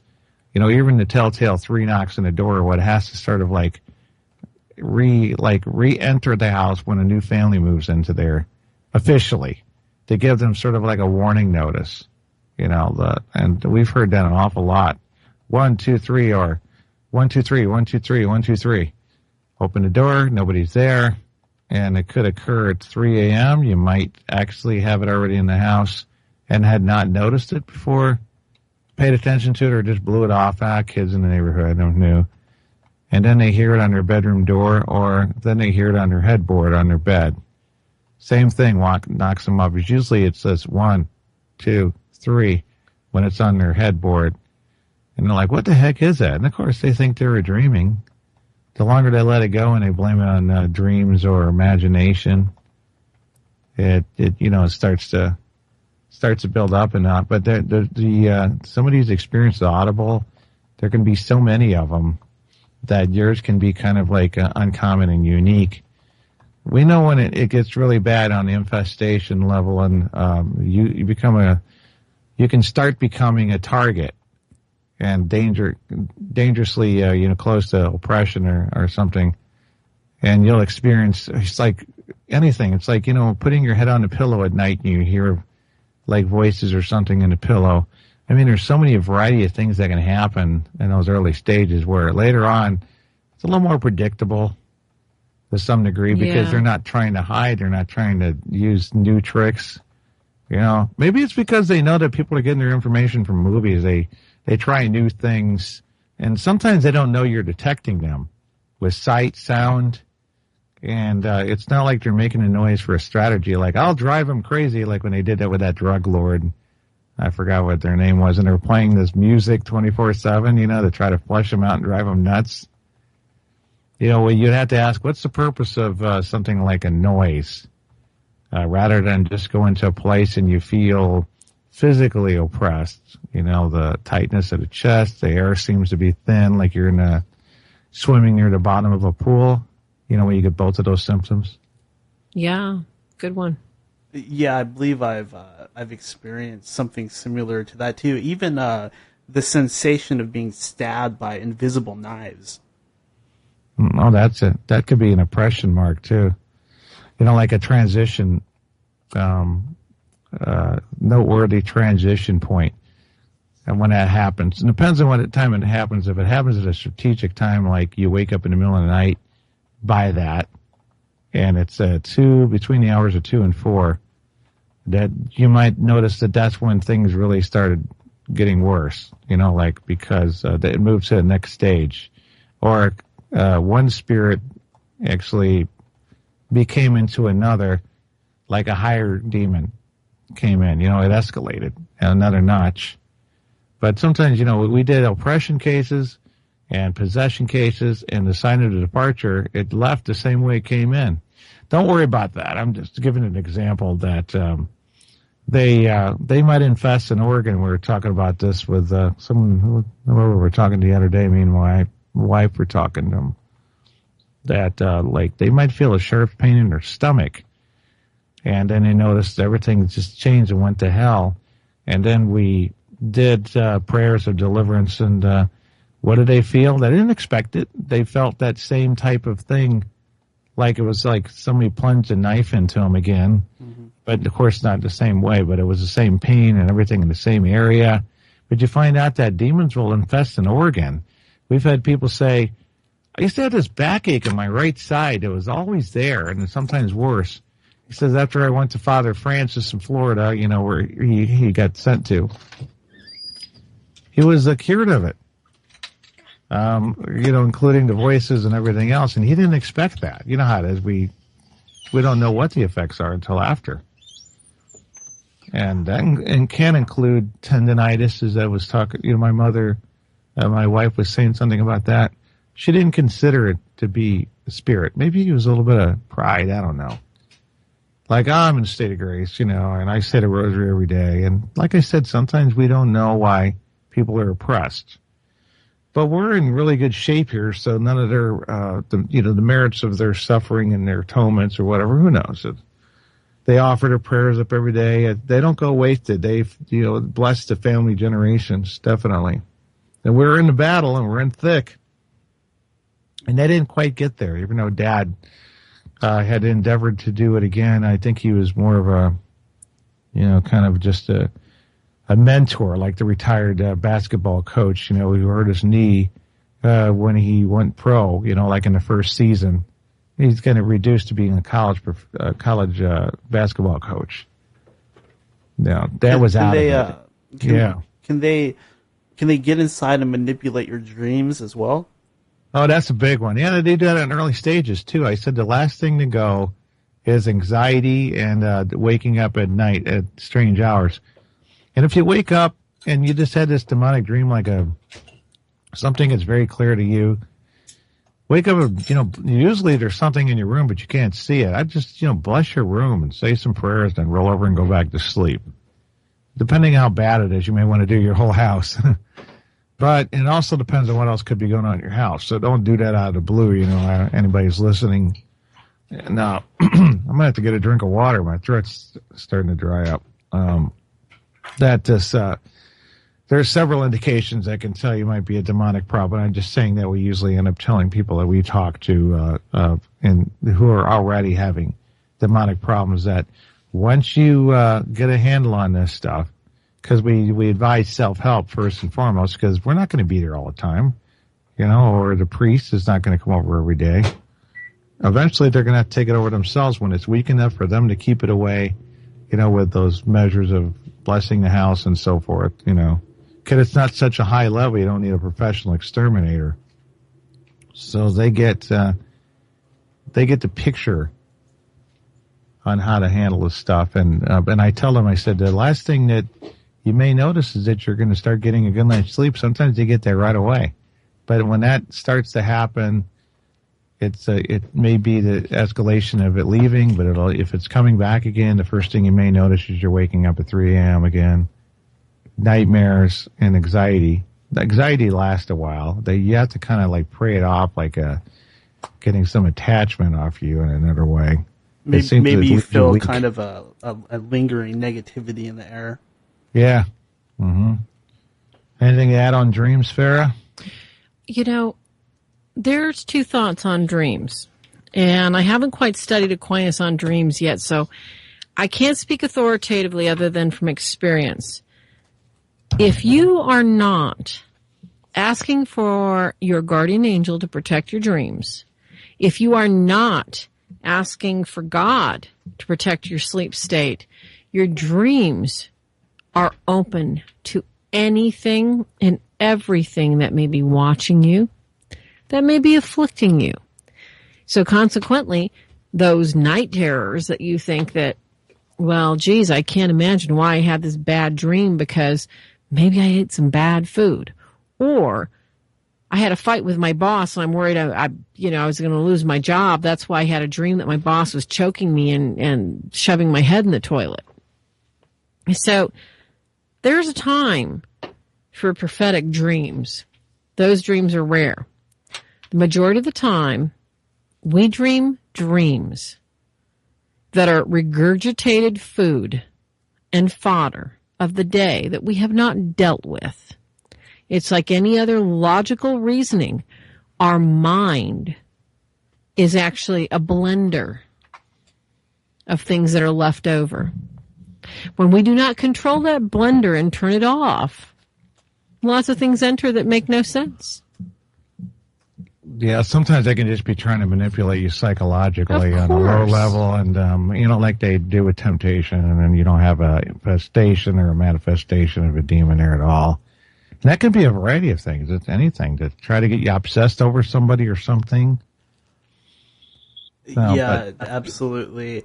I think that one thing that they'll often try to do is try to destroy relationships. Oh, yes. Yeah. First off. And especially when it's a family, between members, or if that person's good, it's good that that couple's together and they're on their way to getting married. Yeah, the devil and his minions, it's one of the big things. Let's break down their support system and isolate them. And then and one of them is usually targeted, not both, but they're both affected, of course, by, that level of stronger, almost oppressive, even though either one of them may not be oppressed. Mm-hmm. It's an oppressive action that just goes way beyond normal temptation levels, which is what we face in everyday thing, like, the tempted to eat the cake instead of diving your face into it, like Farah said earlier. Face palm the cake, bam. Well, that's a good analogy. It makes perfect sense. There comes a point where you completely lose control. You do. You have no control. Exactly. Mm-hmm. But hey, we're unfortunately we're getting to the end of the interview. Of course, I want to respect your guys' time, but what I would like to do is go ahead and just open things up. If you'd like to get on the soapbox one more time, say anything you'd like to my listeners out there, and also feel free to go ahead and follow that up with any plugs or anything at all that you'd like to promote. Like a closing statement. The first thing I want to say is what we signed books I do. I talk about the power of prayer. Don't underestimate that the bigger and badder prayers, there is such a thing. Just the small, simple ones, and consistency. If you've had the problem before, it will come back. It's like diabetes. Once you've been infested, once it's been in your house, it'll have legal right. It will come again. I don't know what else to compare it to, except, you might think a roach population or whatever. But I think it's more like a disease, like the way diabetes restricts you to a no-sugar diet and changing your overall diet in itself. And then you wait a while and you say, I feel pretty good. And you start getting lazy over time. And Yep. And next thing you know, that's how it is with this stuff. It's never the same anymore. You can't live your life like you used to. I don't even say that you can just go to church on Sundays and that's it like everybody does. You're not normal in that sense that, other people can have spicy foods and sugary drinks, but once you have your first stroke or whatever ailment, suddenly those days are over. Kidney stones. I don't drink Pepsi anymore. Or any soda. I totally knocked it out of my system. And if I go back to it, which is what's happened a year and a half ago, I slowly started getting back into it. Same thing happens spiritually. I guess I'll plug the websites and you can give, because we're about self-help. So we have prayers online and so forth. DemonologyToday.com is our radio show. Eventually we're going to retire that. And then it will be called The Real Deels because we're going to cover other things, obviously, besides demonology. And on that page, there's a link called Haunting Help link. It's not so much haunting help advice as the prayers that you could say, and the prayers themselves are more important because a great many people with curses have said prayers for 9 days, and suddenly their finances and their whole state and affairs have changed. Including strange illnesses disappearing that began mysteriously, after a person said they put a curse on them for breaking up with them, those kind of things. So it's amazing how the self-help works, but everybody that's out there in the mainstream wants you to believe you have to call Demonologist Man, or Exorcist Man or whatever, and then, give them the glory, and that's what they're looking for. Literally. CatholicDemonologist.com has got our books on there, and YouTube.com/TheRealDeals, spelled with all the E's. The Real Deals, and Twitter is also, if you want to follow us on Twitter, Twitter.com/TheRealDeals, spelled with all E's. And Facebook. And that's Kenneth Farah Deel. I don't know how to do a short link on that one. Can I remember what it is? And my wife, she makes jewelry also, dog tags, which is St. Benedict medals and blessed metal pet tags, rosaries, all those. Well, don't sell them blessed. But, no, of course not. But. And so that's Etsy.com/shop/Farah Rose, just like the dead Farrah Fawcett with one R. And Farah Rose. Also, I want to thank Rach and Monkey Man Steve for hanging out with us in the chat room tonight. They were quite entertaining. They had some great saint quotes too. But if you guys want to find us, we're out there. All you've got to do is look for The Real Deals or Catholic Demonologist Kenneth Farah Deel, FARAHKENNETH. If you get in a tight spot, if you get in a bind, we answer our phone just about 24/7. That's 573-990-1333. 573-990-1333. Because we realize not everybody can go to their pastor, their priest, their mother, their brother, their best friend. Some things are too embarrassing to talk about. Some cases are so horrific, they're afraid to tell their pastor or their priest. Yeah. And we'll travel anywhere, folks. We have no limitations except maybe our budget here and there. But we will do everything in our power. Yeah, like we don't Ken charge said, no surcharge or anything like that. No, we don't charge anything. We pay for our own food. We just need travel. All right, folks? So when you think, hey, I need some help, like Ken said, we're about self-help. If you don't stand up, we're not going to pull you up by your britches. You know, you've got to meet and greet halfway. So, and it works well. And we've been talking about this for quite a long time, since we've been doing radio even 10, 12 years ago, and on a larger scale. It works so well to be able to advise, that we can advise people on the phone, and they get tremendous results. Shadow people, sleep paralysis, or whatever. It puts an end to that. And they did it themselves. Well, they didn't do it themselves. What they did was they took the advice and followed it, and put the proper, authority of heaven into perspective. And I think most people aren't aware of that. They just got this idea: call an exterminator, call an exorcist. Like that's the same thing.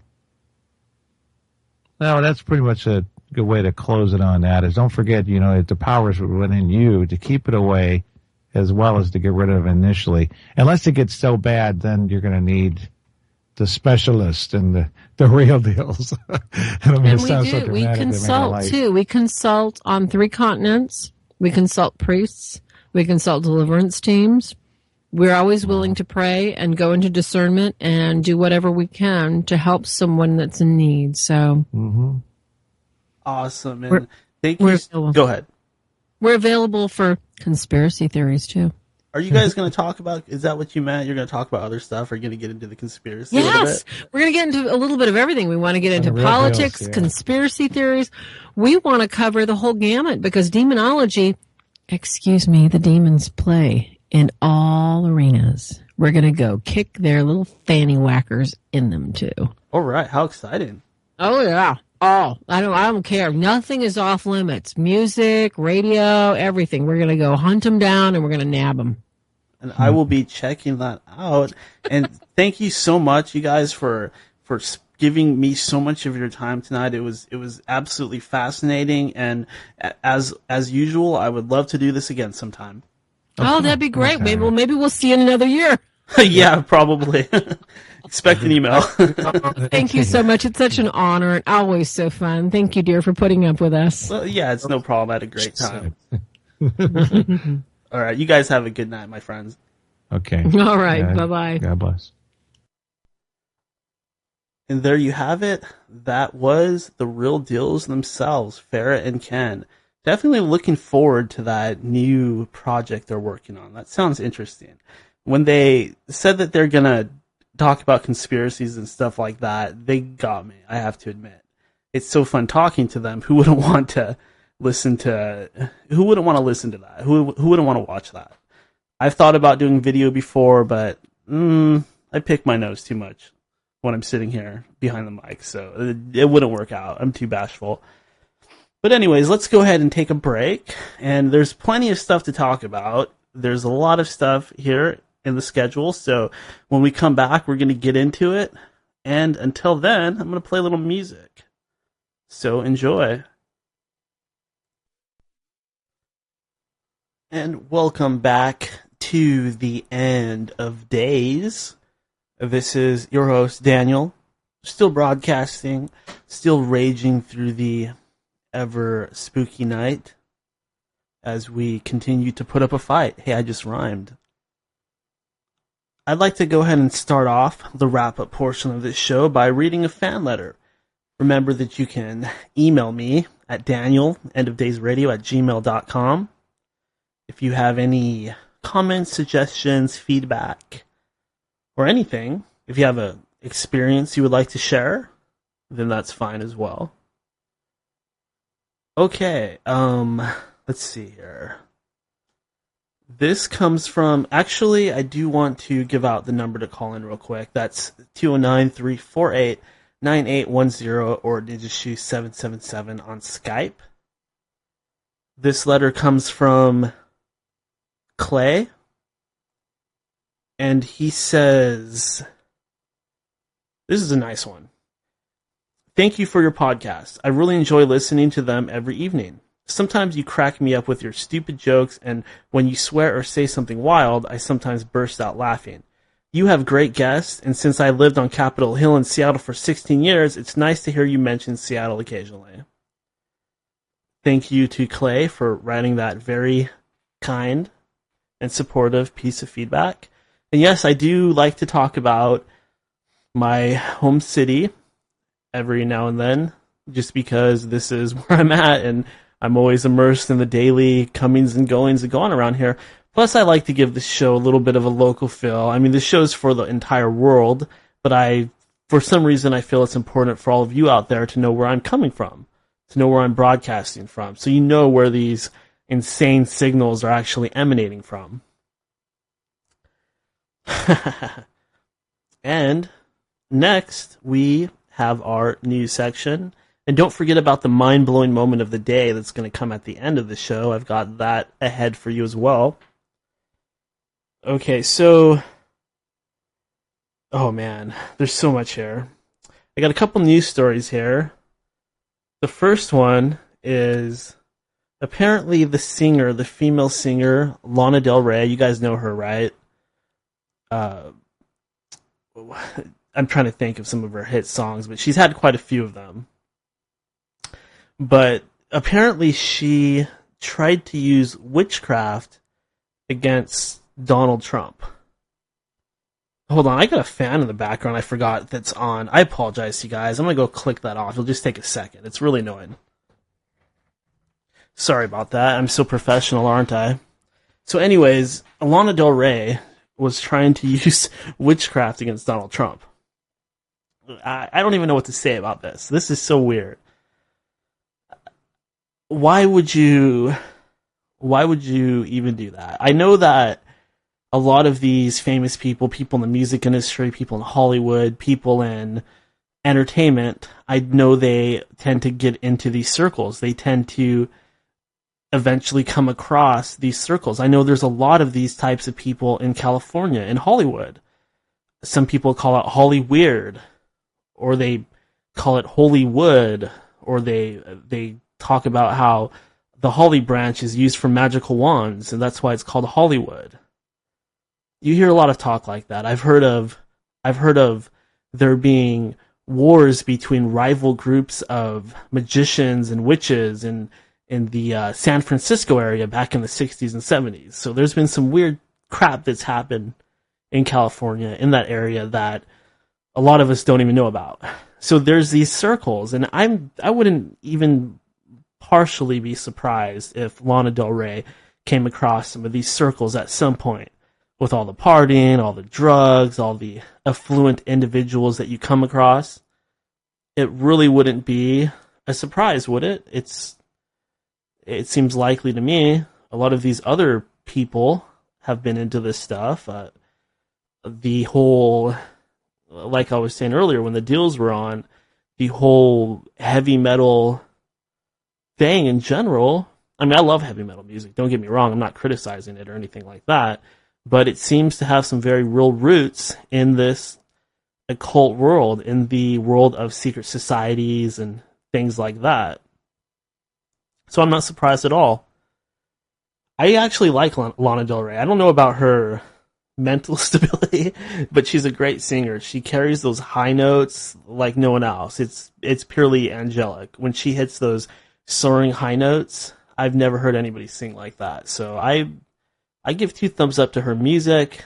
However, I don't know about dating Axl Rose. He's one crazy bastard. Have you guys seen the video on YouTube where he's at a concert and he gets pissed at some guys in the crowd and he jumps and goes flying into them and starts fighting with them? I mean, that's the lead singer of Guns N' Roses. Those people were showing up to watch him and his band, and he's jumping into the audience and fighting with them. He's just not going to take any shit. And if you want to read or look into something kind of interesting, if you're a fan of music like I am, you might want to look into the whole feud between Nirvana and Guns N' Roses. I always find that to be particularly fascinating. I guess they actually sort of made up and came together after Kurt Cobain died, but when both groups were huge, they had a huge rivalry going on. I love that stuff. I don't know why. I was planning on sharing my whole assassination attempt story on this episode, but I don't know if I really have time. So unfortunately, I think I'm going to have to go ahead and put that ahead once again. I do so hate to do that because I keep talking about it, but it's kind of a long, involved story. Alright, what the hell, I'll just tell it. This is going on too long. Okay, so, I know I've told this story before, but I'll go ahead and tell it again. So I'm with some friends.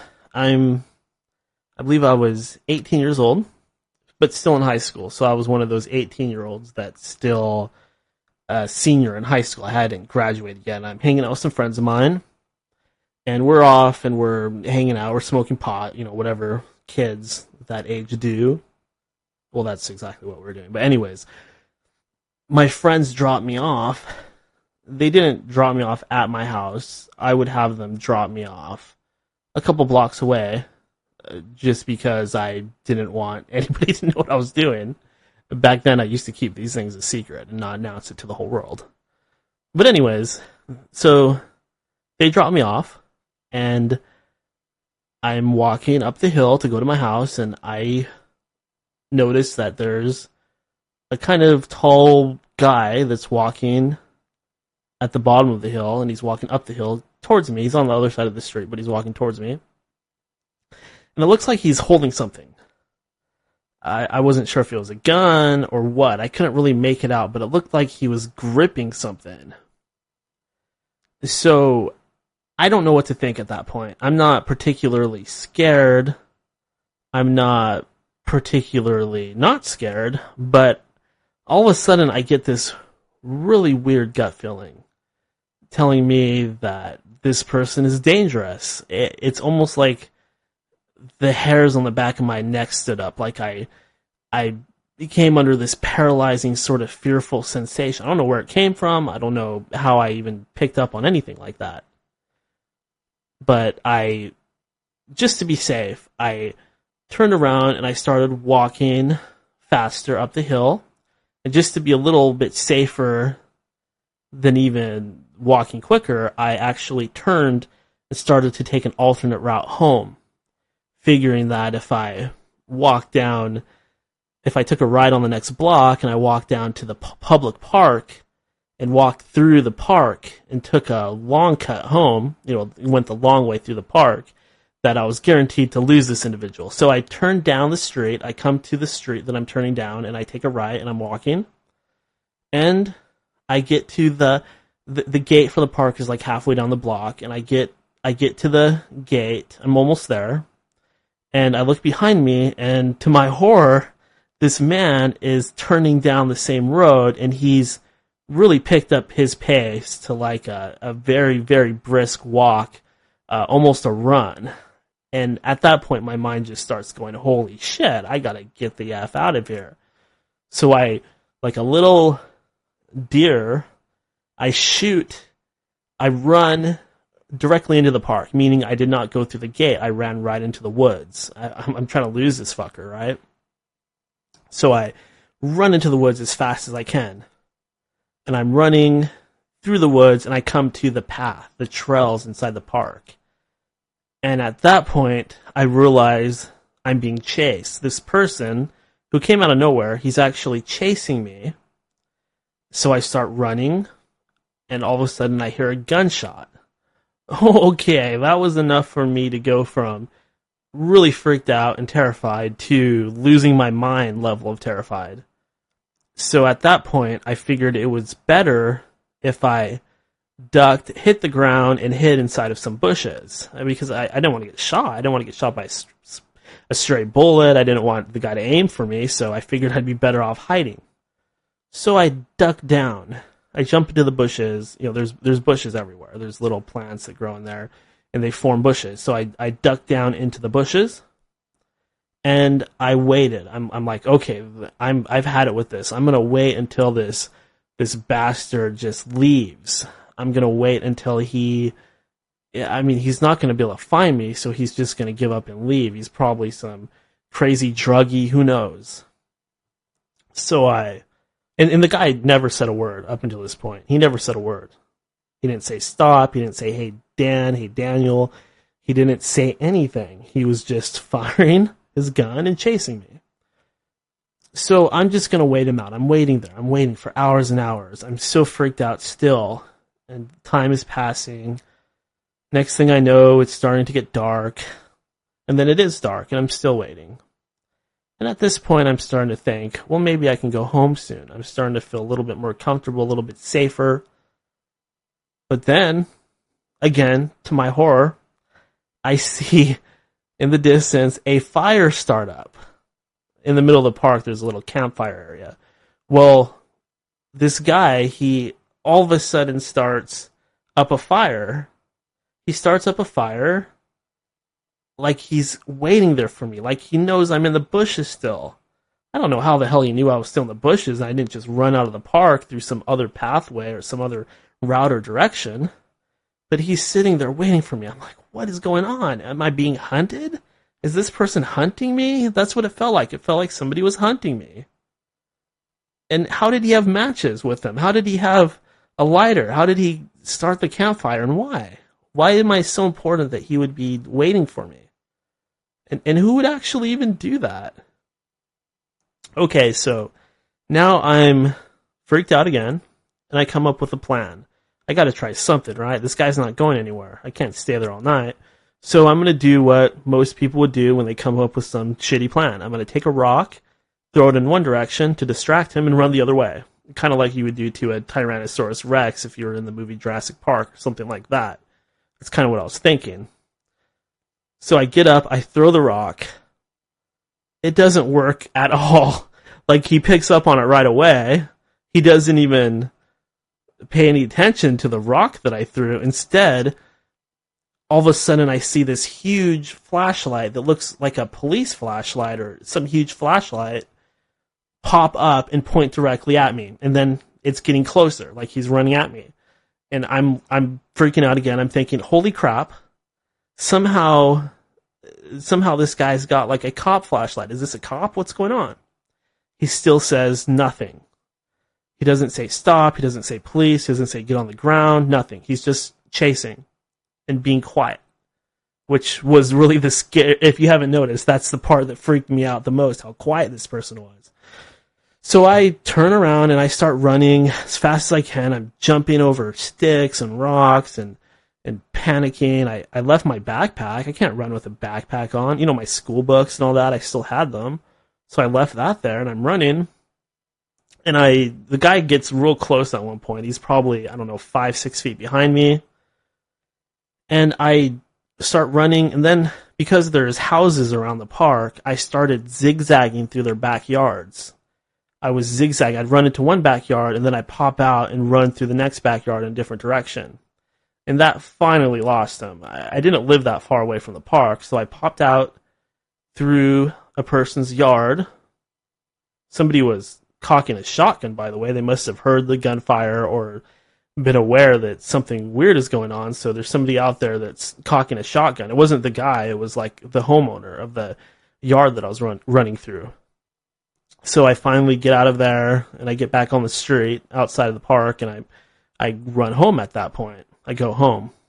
I didn't see anybody come out of the park, didn't see the flashlight again. I don't know where he went, but I went back the next day, collected my backpack, and of course, nobody believed me. They thought I was making things up, misinterpreting things. Of course, right? Nobody believed me. Who's going to believe that some silent killer was chasing me around with a gun? I can't explain it to this day. I call it an assassination attempt, but I don't really know what the hell was going on. To me, one logical explanation is somebody was trying to kill me. Why, I don't know. I didn't witness a drug connection. I didn't see anything. I was just an 18-year-old kid. I didn't have any enemies. Up until that point, I never went anywhere near conspiracy topics or anything like that. Maybe it was just some serial killer looking for some young guy to kill. Maybe it was something else. I guess I'll never really know. But it was really freaky and definitely one of the very transformative experiences of my life. And by transformative, I don't even know what I mean by that. It was like a paranormal experience, even though it wasn't, because it was so weird. Because somebody was trying to kill me with a gun, and because they were being so silent. It makes me almost wonder Could this person have been possessed? Could they be some kind of agent of some kind? I can only speculate. I really doubt that I'm that important. But there you have it. I finally told that damn story. And it didn't take anywhere near as long as I thought it would. Oh, okay. Now that I'm through that, what else have we got here? Should we do a news story or a letter? Let's do a letter. Hi, Dan Man. This is from Evan. Hi, Dan Man. You should reduce the Wolfman's ban some more to just 6 months. 11 months is ridiculous. He fucked up a podcast that never aired. He did not run over your dog. Okay, Evan. Fair point. I suppose that in the grand scheme of things, I'm pretty much okay. I felt like I was getting jerked around a bit, and that was obviously making me feel very annoyed. But you're right. It wasn't a big deal. I'm fine. Everything's still going fine. No lasting harm. Fine, I'll do it. Okay, I'm reducing the ban from 11 months to 6 months because this guy Evan, he's right. It didn't harm me, really. It just annoyed me. I felt it was disrespectful, but I can't say that there's any lasting damage. I can't really say that it hurt me enough to ban the guy for an entire 11 months. So let's do 6 months. And we'll see if Wolfman even wants to come on after that point. So this next news story. Actually, I'm going to save that one. Sorry, didn't mean to get you all excited. I'm going to save that one. I do have some topics here that I want to talk about. The first one is, I really want to talk a little bit about success and self-image. I know this is a paranormal show. I know that people don't really, for the most part, want to hear somebody talk about positive thinking or motivation or business or stuff like that, but I feel this is really important. Your self-image, how you see yourself, matters so much. The truth is that a lot of people are poor. They're unable to find any sort of financial freedom or any sort of success because on some level they kind of want it. I know that sounds crazy, like who would actually want to be poor, who would want to have to worry? That doesn't make a whole lot of sense. However, it's true. People that do not believe that they have any chance of being successful, if you label yourself as a poor person, if you label yourself if you label yourself as blue collar, if you label yourself as this or that, I'm not good enough, I'm not smart enough, I didn't work hard enough in high school, if you think those things to yourself, you're already talking yourself out of doing what you would need to do in order to find that success. In other words, you're talking yourself out of it. And a lot of us do it because, let's face it, the easiest path is the path of least resistance. It's a lot easier to just accept where you're at than have to do anything to change it. And if you try and you fail again, all of a sudden life starts to feel not very fair. Life can feel very unfair. It seems that people that are born into riches, born with silver spoons in their mouths, they tend to have it made. And our job is to just be jealous of them our whole lives. And poor people are good and rich people are bad. Well, that's partially true. I'm not going to deny it. There does seem to be a corrupting influence with money and power and things like that. There's no denying it. However, don't fall for that paradigm because that's what they want you to think. They want you to think that they're better than you and they deserve it, and that they are a different type of person, they're a different class, they're smarter, and they deserve it. But no, they don't. Nobody deserves to be richer or more better off than anybody else. I don't care if you live in some dirt country or if you live in the United States or you live somewhere else. It doesn't matter. You have every right as anybody else to be rich and successful.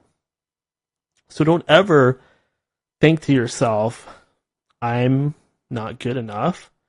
Don't be addicted to being poor. Don't be addicted to a poor self-image.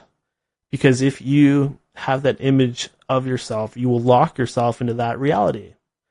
You create your own reality. You can only screw yourself. Somebody can hand you the rope, but you have to hang yourself. And conversely, you can feed a man a fish, but if you teach him to fish, you feed him for life. So a lot of times all you have to do is cast a wide net, and you will catch something. Just keep trying. Don't give up ever. Even if you're old, like even if you're 75, you could live to be 90. That's 15 years. That's an entire lifetime for some animals, like cats and dogs. So keep at it. You'll get there. Mark my words.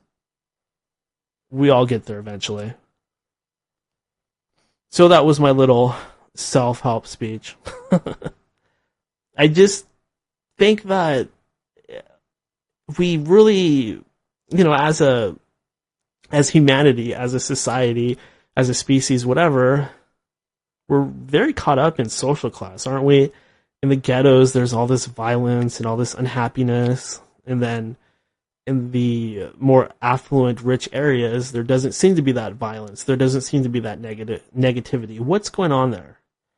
Is it just anger because of the unfairness? Is that what it is? Why is there so much violence in the poor areas? Is it because these people, they turn to drugs? Is it because they become aggressive towards who they see as their suppressors? There's a lot of possible explanations. Somebody told me earlier that it was because of guns. And I'm sorry, I just don't believe that. I'm not a gun control guy. In fact, I really dislike gun control. I don't know how any red-blooded true American could possibly buy into these liberal socialist perspectives on gun control. You really think that that's progressive to allow a government who we already know that you cannot trust tell us that we cannot have any means of fighting back or defending ourselves? Why would anybody fall for that? Are people really that blind to history? Are people that blind to history? Do they not see that this has happened before many times? Come on, gun control or banning weapons isn't new. The Emperor Hideyoshi banned swords in Japan many, many years ago. He said that commoners could not carry swords. Only the samurai class could carry swords. That was the whole thing back then. But we're not talking about that. We're talking about the here and now. And I'm absolutely for the right to carry, the right to conceal, the right to have weapons in the house. I mean, there's a realistic limit. I'm not saying that people should have submachine guns or rocket launchers or things like that. That's ridiculous. I mean, obviously.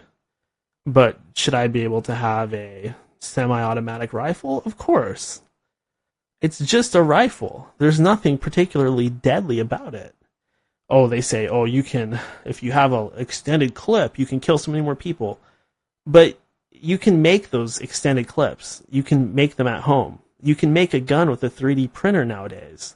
How are you ever going to completely outlaw guns? The liberals out there, they just, I shouldn't say liberal, that's very biased. But you know what I mean, these young folk with their very unrealistic opinions, and they seem to think that they know everything, even though a lot of them are just in their early 20s. And let me tell you, there's absolutely nothing wrong with being in your early 20s or being a teenager or a kid or anything like that. But the truth is, if you're that age, you haven't experienced that much of life. It's just true. There's nothing wrong with it. You're going to get there eventually. I was that age once, and there's people that are much older than me that consider me to be a baby. But I really think that it might be good to hold back those political opinions until you've lived a little bit more, until you know what it's actually like out there. I see so many people that, they form opinions because their favorite celebrity thinks the same way, or they just had a debate in their high school class about this or that subject and they feel really strongly about it. I'm sorry, but I don't agree with gun control. You're not going to change my mind with good arguments, bad arguments. I believe in gun rights because I believe in America, and I believe that our forefathers were very smart and very good men, and they knew what they were doing, and I trust them more than I trust some of these leaders nowadays, more than I trust somebody like Hillary Clinton. I'm absolutely for guns. If you disagree with me, that's fine. You can email me at danielendofdaysradio@gmail.com. You can call on this show and disagree with me. I will debate you live. I am not afraid. In fact, I relish in it. It's what I believe. I am a gun owner. I don't threaten people with weapons. I don't carry guns around with me. I don't even hunt animals. I just have guns for my own self-defense. And if there ever was a post-apocalyptic scenario, I suppose I would use said weapons to hunt stray cats, because that's what we're all going to be eating. Cats. Radioactive cats with mangy fur and fleas. Ugh. And like I said, it's nothing against young people, because there's plenty of people that are much older that are for gun rights. But these socialistic, so-called progressives, they target the youth. They target the college campuses. They go there to recruit the youth. It's like a military, what do they call those people? Recruiters. They go to the malls, they go to the schools. They get the people before they really know the difference, before they know how crappy that lifestyle is. And no offense to anybody out there in the armed forces. Thank you so much for keeping me safe and doing the things I don't want to do. But it's true. They pull people in early. Say, oh, we're going to pay for your college. You're going to have this great career. You're going to work with computers. You're going to do this. You're going to do that. And then 99% of the time you end up being an infantry guy and nothing particularly special. They need bodies. They need people. And they target whoever it is that's doing this, the lobbyists, the private institutions funded by people like the Rothschilds, whoever's doing it. They target the youth with these so-called progressive ideals, but they have an agenda. They do this because they want to take our guns away. So please don't fall for it. Like I said, go out there, live a little, experience some things before you commit yourself to any political group, to anything. I'd say wait until you're at least 30. Wait until you're 30. Once you turn 30, everything changes. You realize you're immortal, you're not invincible, things start hurting. This earlier today, I had this long white hair growing out of my nose. Yeah, I looked in the mirror, and it was 10 times longer than the other hairs in my nose. It was actually sticking out. That's how gross it was, and it popped up overnight. You would think that the growth would slow as I'm getting older, but I wake up and I've got this freaking monster white, wiry hair growing out of my nose. How disgusting is that? That's what you're in for. I hate to break it to you. Enjoy your youth while you have it. Let's put it that way, because it fades quick. And you spend a lot more time being old than you do being young. So keep that in mind. Save your money. Okay, what else have we got here? Okay, I killed a lot of time with the assassination story, so I've got to be careful how I do this. One thing that I wanted to talk about was, what are you going to do when you die? What plans do you have? I'm not talking about the afterlife. I'm talking about your funeral, being buried. And why? I've concluded that I just want to be cremated. I don't see any reason to be buried in the ground. I don't, unless I plan to rise again. I don't see any reason to be buried in the ground. I want to be cremated. It's dirt cheap. You don't take up space on this earth with your friggin' dead body. You don't sit there rotting in the ground like a skeleton. Who the hell wants to do that? So people can come to your grave and cry over you when you're not even alive anymore? You're not going to be there. Who cares? If they need some kind of thing to mourn over, then they'll have some ashes, or they can save a trinket of yours or something like that. I do not want to be buried. I don't see the point. I think it's gross. Why are we burying dead bodies under the ground? We don't need to do that anymore. We have crematories. I would rather my dead body be fed to piranhas.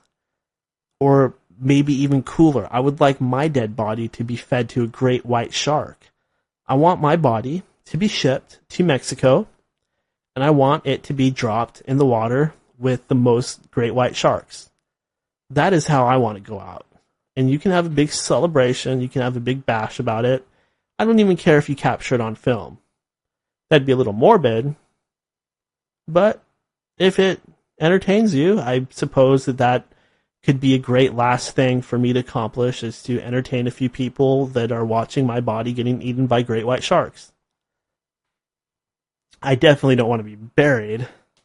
I mean, it's so morbid. Like, some of these couples are like, oh, we want to be buried together.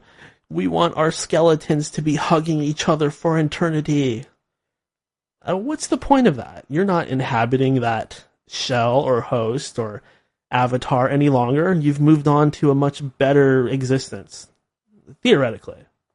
I know there's some people that think you just rot in the ground, and perhaps those are the types that want to be buried. They don't want to let go of their physical existence because it's all they believe in. But I don't just believe in physical existence. I believe in a multidimensional existence. I believe in an afterlife. So I'm not really caught up on what you do with my body. Don't disrespect it too much. Don't parade it through the streets or create some sort of creepy effigy with my bones. Don't do that. But if you want to feed me to some sharks, that's probably okay. Or maybe throw me in a enclosure full of gorillas and they could pull my body apart. And who knows, they might even surprise everybody and begin to consume my flesh. I heard gorillas tend to do things like that.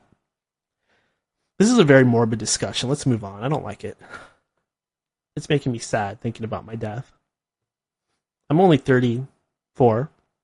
I suppose many of you out there are going to be very annoyed by the way I was talking earlier. Daniel, why are you talking about being old? You don't even know what old is. You're young. You're wasting your youth talking about being old. Fair point. I probably am. But when you wake up one day and you have a very long, white, wiry hair coming out of your nose, it gives you certain thoughts. Okay, what else have we got here? Oh, another thing I wanted to say is that I am an All-American. I'm Dan the All-American Man. I like fast cars, guitars, and big booties. Really big. I think that the bigger the better. Like J-Lo in her prime. Not the current J-Lo, not the skinny J-Lo. I don't know what happened to her. She got some kind of reduction or something, but she's lost a lot of her size, and I don't approve. I like the original J-Lo that was very robust in her rear end section. To me, that's what a real American woman looks like. A real American woman raised on fast food and fried chicken. That's what I like. Or Kim Kardashian. I think she looks great. I don't know about all that over excessive makeup she wears or some of the things, the behavior she shows and the things that she says, but I can at least say regarding her appearance, she looks amazing. In my opinion, that's how every woman should aim to look. And if that means you got to sit there with a big old tub of fried chicken, then it means that's what you got to do. It's called the Kardashian diet. You have to eat an entire bucket of fried chicken every day. In fact, just eat spoonfuls of butter. As long as the weight's going to the right place, then I'm all for it. I'm sure that many just completely tuned out because I just said all that. And that's fine, because I gotta be me. What else is going on in the world? Let's see here. Did you guys know that George Norrie listens to this show? You know, George Norrie from Coast to Coast AM? He does listen to the show. He has actually confirmed it before. He said that he listened to a particular episode, and I suspect that he listens to much more than that, because I constantly hear Mr. Norrie copying me. I don't mean like copying me like he's saying the exact thing, but I'll say something, and then I'll notice maybe a week later, he says the exact same thing. So I know for a fact that George Norrie listens to this show. I don't know if it's to get ideas. I don't know if it's to keep an eye on the competition or just to entertain himself because he likes the subject matter. But George Norrie does listen to the show, so I'm going to take it a little bit easier on Mr. Norrie. I still think he sucks, but he does like the show, so I find it hard to be mean to him, if that kind of makes sense. I'm not looking for any favors from the guy. I'm not going to go to his birthday party or anything like that, but I'll listen to Coast when I am tired and need to wind down and fall asleep. It's a regular occurrence for me. I'll sit there and I'll fade off and get stoned and listen to some Coast. I know that George Norrie was probably a huge pothead. I mean, he comes off as one. He always acts so darn dopey. I'm just kidding. I don't know anything like that. Don't sue me, George. It's okay, Georgie Porgy. It's so funny because I was listening like last night, and some guy's talking about conspiracies or something, and all of a sudden he starts saying, "Oh yeah, George, it's the Jews. They're doing this and they're doing that," and he's just like, George is like, "Click. I'm not talking to you." He's not even gonna go there. I don't blame him. People are very sensitive about that topic. But I mean, if you are gonna talk about conspiracies, how can you ignore families like the Rothschilds? I don't think that necessarily means that you are blaming all people of the Jewish faith for anything. That doesn't make sense. You're just saying that there are some very elite, powerful Jewish families that are in control of certain banking institutions. And they also worked very hard to create and maintain the nation state of Israel. That's true. I mean, you're not being anti-Semitic if you plainly state a fact of that nature. I'm sure that they want you to feel like you're being anti-Semitic because by doing that, they completely cover their tracks. But I'm not anti-Semitic. I have nothing against Judaism, Jewish people, nothing like that. In fact, I like all those Moses stories and things like that. I like them a lot. One of my favorite people of all time is Jewish. Howard Stern. He's the biggest Jew of them all. And he's like my idol. So, for people that are so sensitive, that are, jumping to conclusions, saying, "Oh, Daniel thinks this or that." No, come on. Take it easy, relax, quit being so darn PC. I'm not anti-Semitic, I'm not racist or anything like that. Come on, give me a freaking break. For one thing, I'm mixed race. Hello? I'm biracial. Yes, I am part Asian. I am biracial. So there goes most of that right there. Sure, people of a particular race or mixed race people can be racist, but I'm not that type. I'm not a self-hater or anything like that. Never have been. Very proud of my cultural heritage. But people out there are so sensitive, especially those hairy armpit hippie chicks with their dripping, sweaty armpits and their tie-dye shirts and their flowers in their hair and their beards. I mean their bearded vajayjays, because they don't shave that area either. Nothing against them. Nothing against hairy armpit hippie chicks. Hairy armpit hippie chicks. Okay, enough of that already. Hairy armpit hippie chicks. They're all going to come out in droves now. I'm in trouble. I fully expect to be attacked for this, and I'm ready. I'm ready and waiting for the hairy armpit hippie chicks to come at me again. Okay, what else is going on? What's going on in the world today? I wanted to kind of talk a little bit about the show. I don't know how much I want to get into this. I wanted to kind of talk a little bit about the transformation I experienced going from the old version of the show to the current version of the show. But it's going to take a while. A lot of you have probably heard it. You haven't heard this, though. This is new insight. But I don't want to go on and on today. I don't want to go too long. So I already told the assassination attempt story. I'm going to save it for the next show. What is the next show? What is the next show? Let's see here. We've got Adam Gorightly on August 12th. No, that's not the next show. We've got Asbjorn Torval on August 6th at 3 p.m. PTD, Pacific Daylight Time. This is a guy that is involved in Norse culture and mythology and magic, so I'm really looking forward to talking to this fellow. I originally came across him by watching EA Coetting's videos. He actually talked to him, so shout out to Eric EA. Shout out to him for giving me that bit of inspiration and pointing me in the direction of some fascinating things. And yeah, so come back here on that day, listen to the show, wait until it comes up on your iPhone or your Android phone or however you like to listen to the show. Be there or be square. But it is now time for the mind-blowing moment of the day. The mind-blowing moment of the day. Oh wow, it's blowing my mind, man. It's fascinating. I really need some sort of little song or intro or audio clip for that because I can't keep doing that. It's fascinating, man. It's blowing my mind. Have a hit of this acid, dude. Eat one of these mushrooms. Oh my god. I'm looking in the mirror. I'm turning into a reptilian. Holy shit. I'm gonna take some shrooms and go play some Nintendo Entertainment System. Play the original Super Mario Brothers.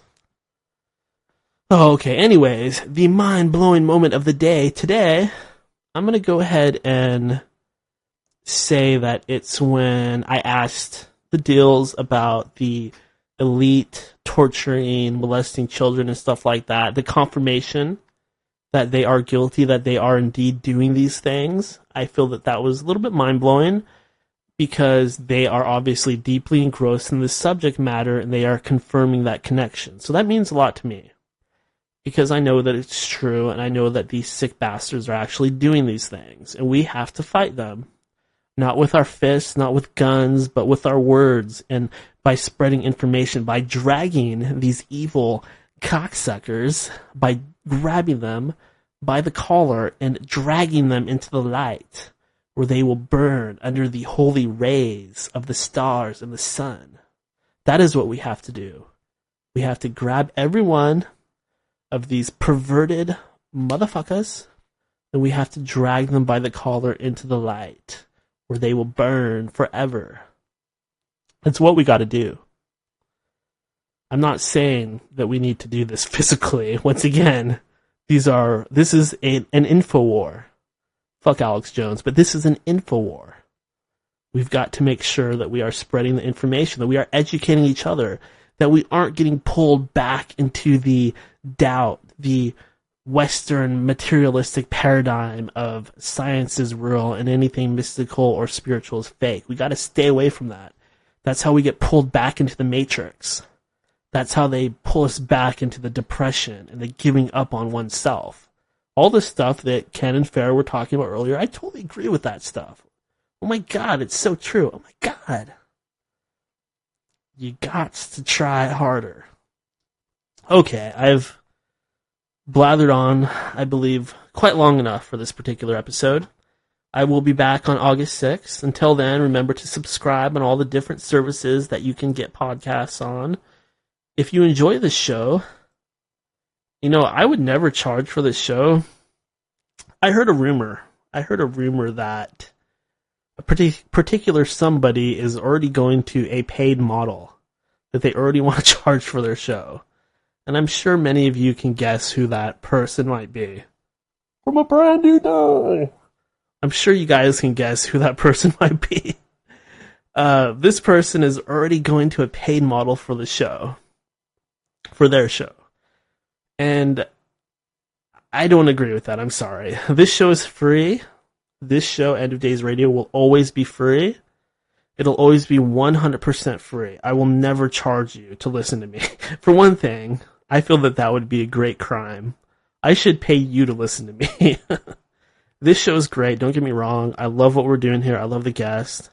But to actually charge for this would completely underwhelm. not underwhelm. It would completely undermine the entire mission statement of we're trying to spread knowledge and some form of enlightenment and wake people up and make them aware of the bad people behind the scenes and the spiritual world out there and the aliens and conspiracy, whatever. That's the point of this. Not to put extra money in my pocket. If you guys want to donate, I appreciate it. Go to endofdaysradio.com, click on the donate link. You can donate, but you don't have to. I'm not going to quit doing this if you don't donate. I'm not going to say, oh, you better donate or I'm going to go to a paid model. I would never do something so dickheaded, selfish, and there's just so many layers of things that are wrong with that. I'm not even going to get started, but don't worry. This show will always be free. Look, I would pay for Howard Stern. He's the best that has ever done radio, in my opinion. I might even pay for John B. Wells. Maybe. I'm not going to pay for Joe Blow with a podcast. Are you kidding me? I don't care if it's $3, $5, $7, $1. I'm not going to pay a damn thing because there's other stuff out there that is free. So why would I pay? Why would I expect anybody to pay to listen to me? Nobody would listen. I'm going to say, Daniel, you want me to pay $5 to listen to you? I don't think so. And I wouldn't fault them for it. Do I think this show is worth that much? Yeah, easily. It's a great show. But I'm not going to charge you for it. Never. I will rip off. If I ever do anything like that, I'm making a promise. I will take a steak knife and I will slowly saw through my genitalia. I'll put it on a plate and I'll make a YouTube video about it. That's the promise I'm making to you out there. You know, like the things the Freemasons do. If you betray the Brotherhood, they chop open your stomach and slit your throat or whatever. Well, I'm going to do something much worse to myself if I ever charge for this show. That's how you know that I'm real. That's how you know I'm the real deal Holyfield. I'm not some fucking poser and never have been. This is the real deal. This isn't even coast to coast. This is better, and all of you that listen to the show know that. Sure, I might not have awesome birthday parties like George does, but we still have a good time, right? Wow, I just totally went off on that subject. I'm sorry. I was supposed to close the show. Well, I love you guys. What can I say? You're my friends. You are what matters to me. Thank you so much for giving me your time. This is the end of days, and I'm Daniel, signing out. From the beginning. And I was shown that that Lucifer would return, that the UN and the Vatican were going to be completely behind it, again, under false pretenses. He's going to show up and say, I'm here to save the day, right? And, okay, fine, you know. Yeah, of course, ahead, you can say whatever you want. But I've always hated censorship. It's the internet.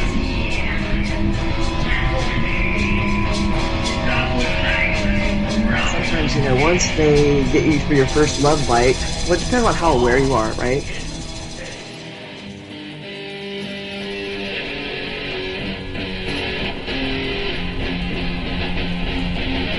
I forgot my bullets.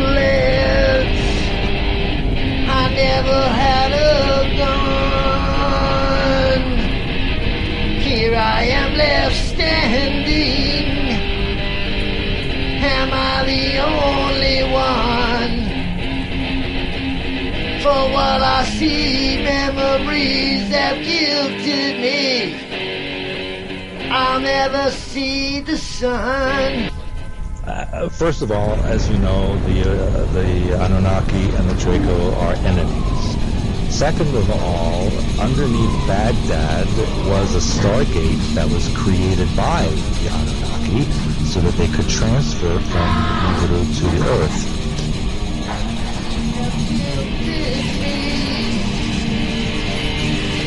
I'll never see the sun. I could just end it all, but the demons will have won. practitioners that, some are good and some use their magic for good and to heal and to help, and others do use it for evil. And, in some cases, people really were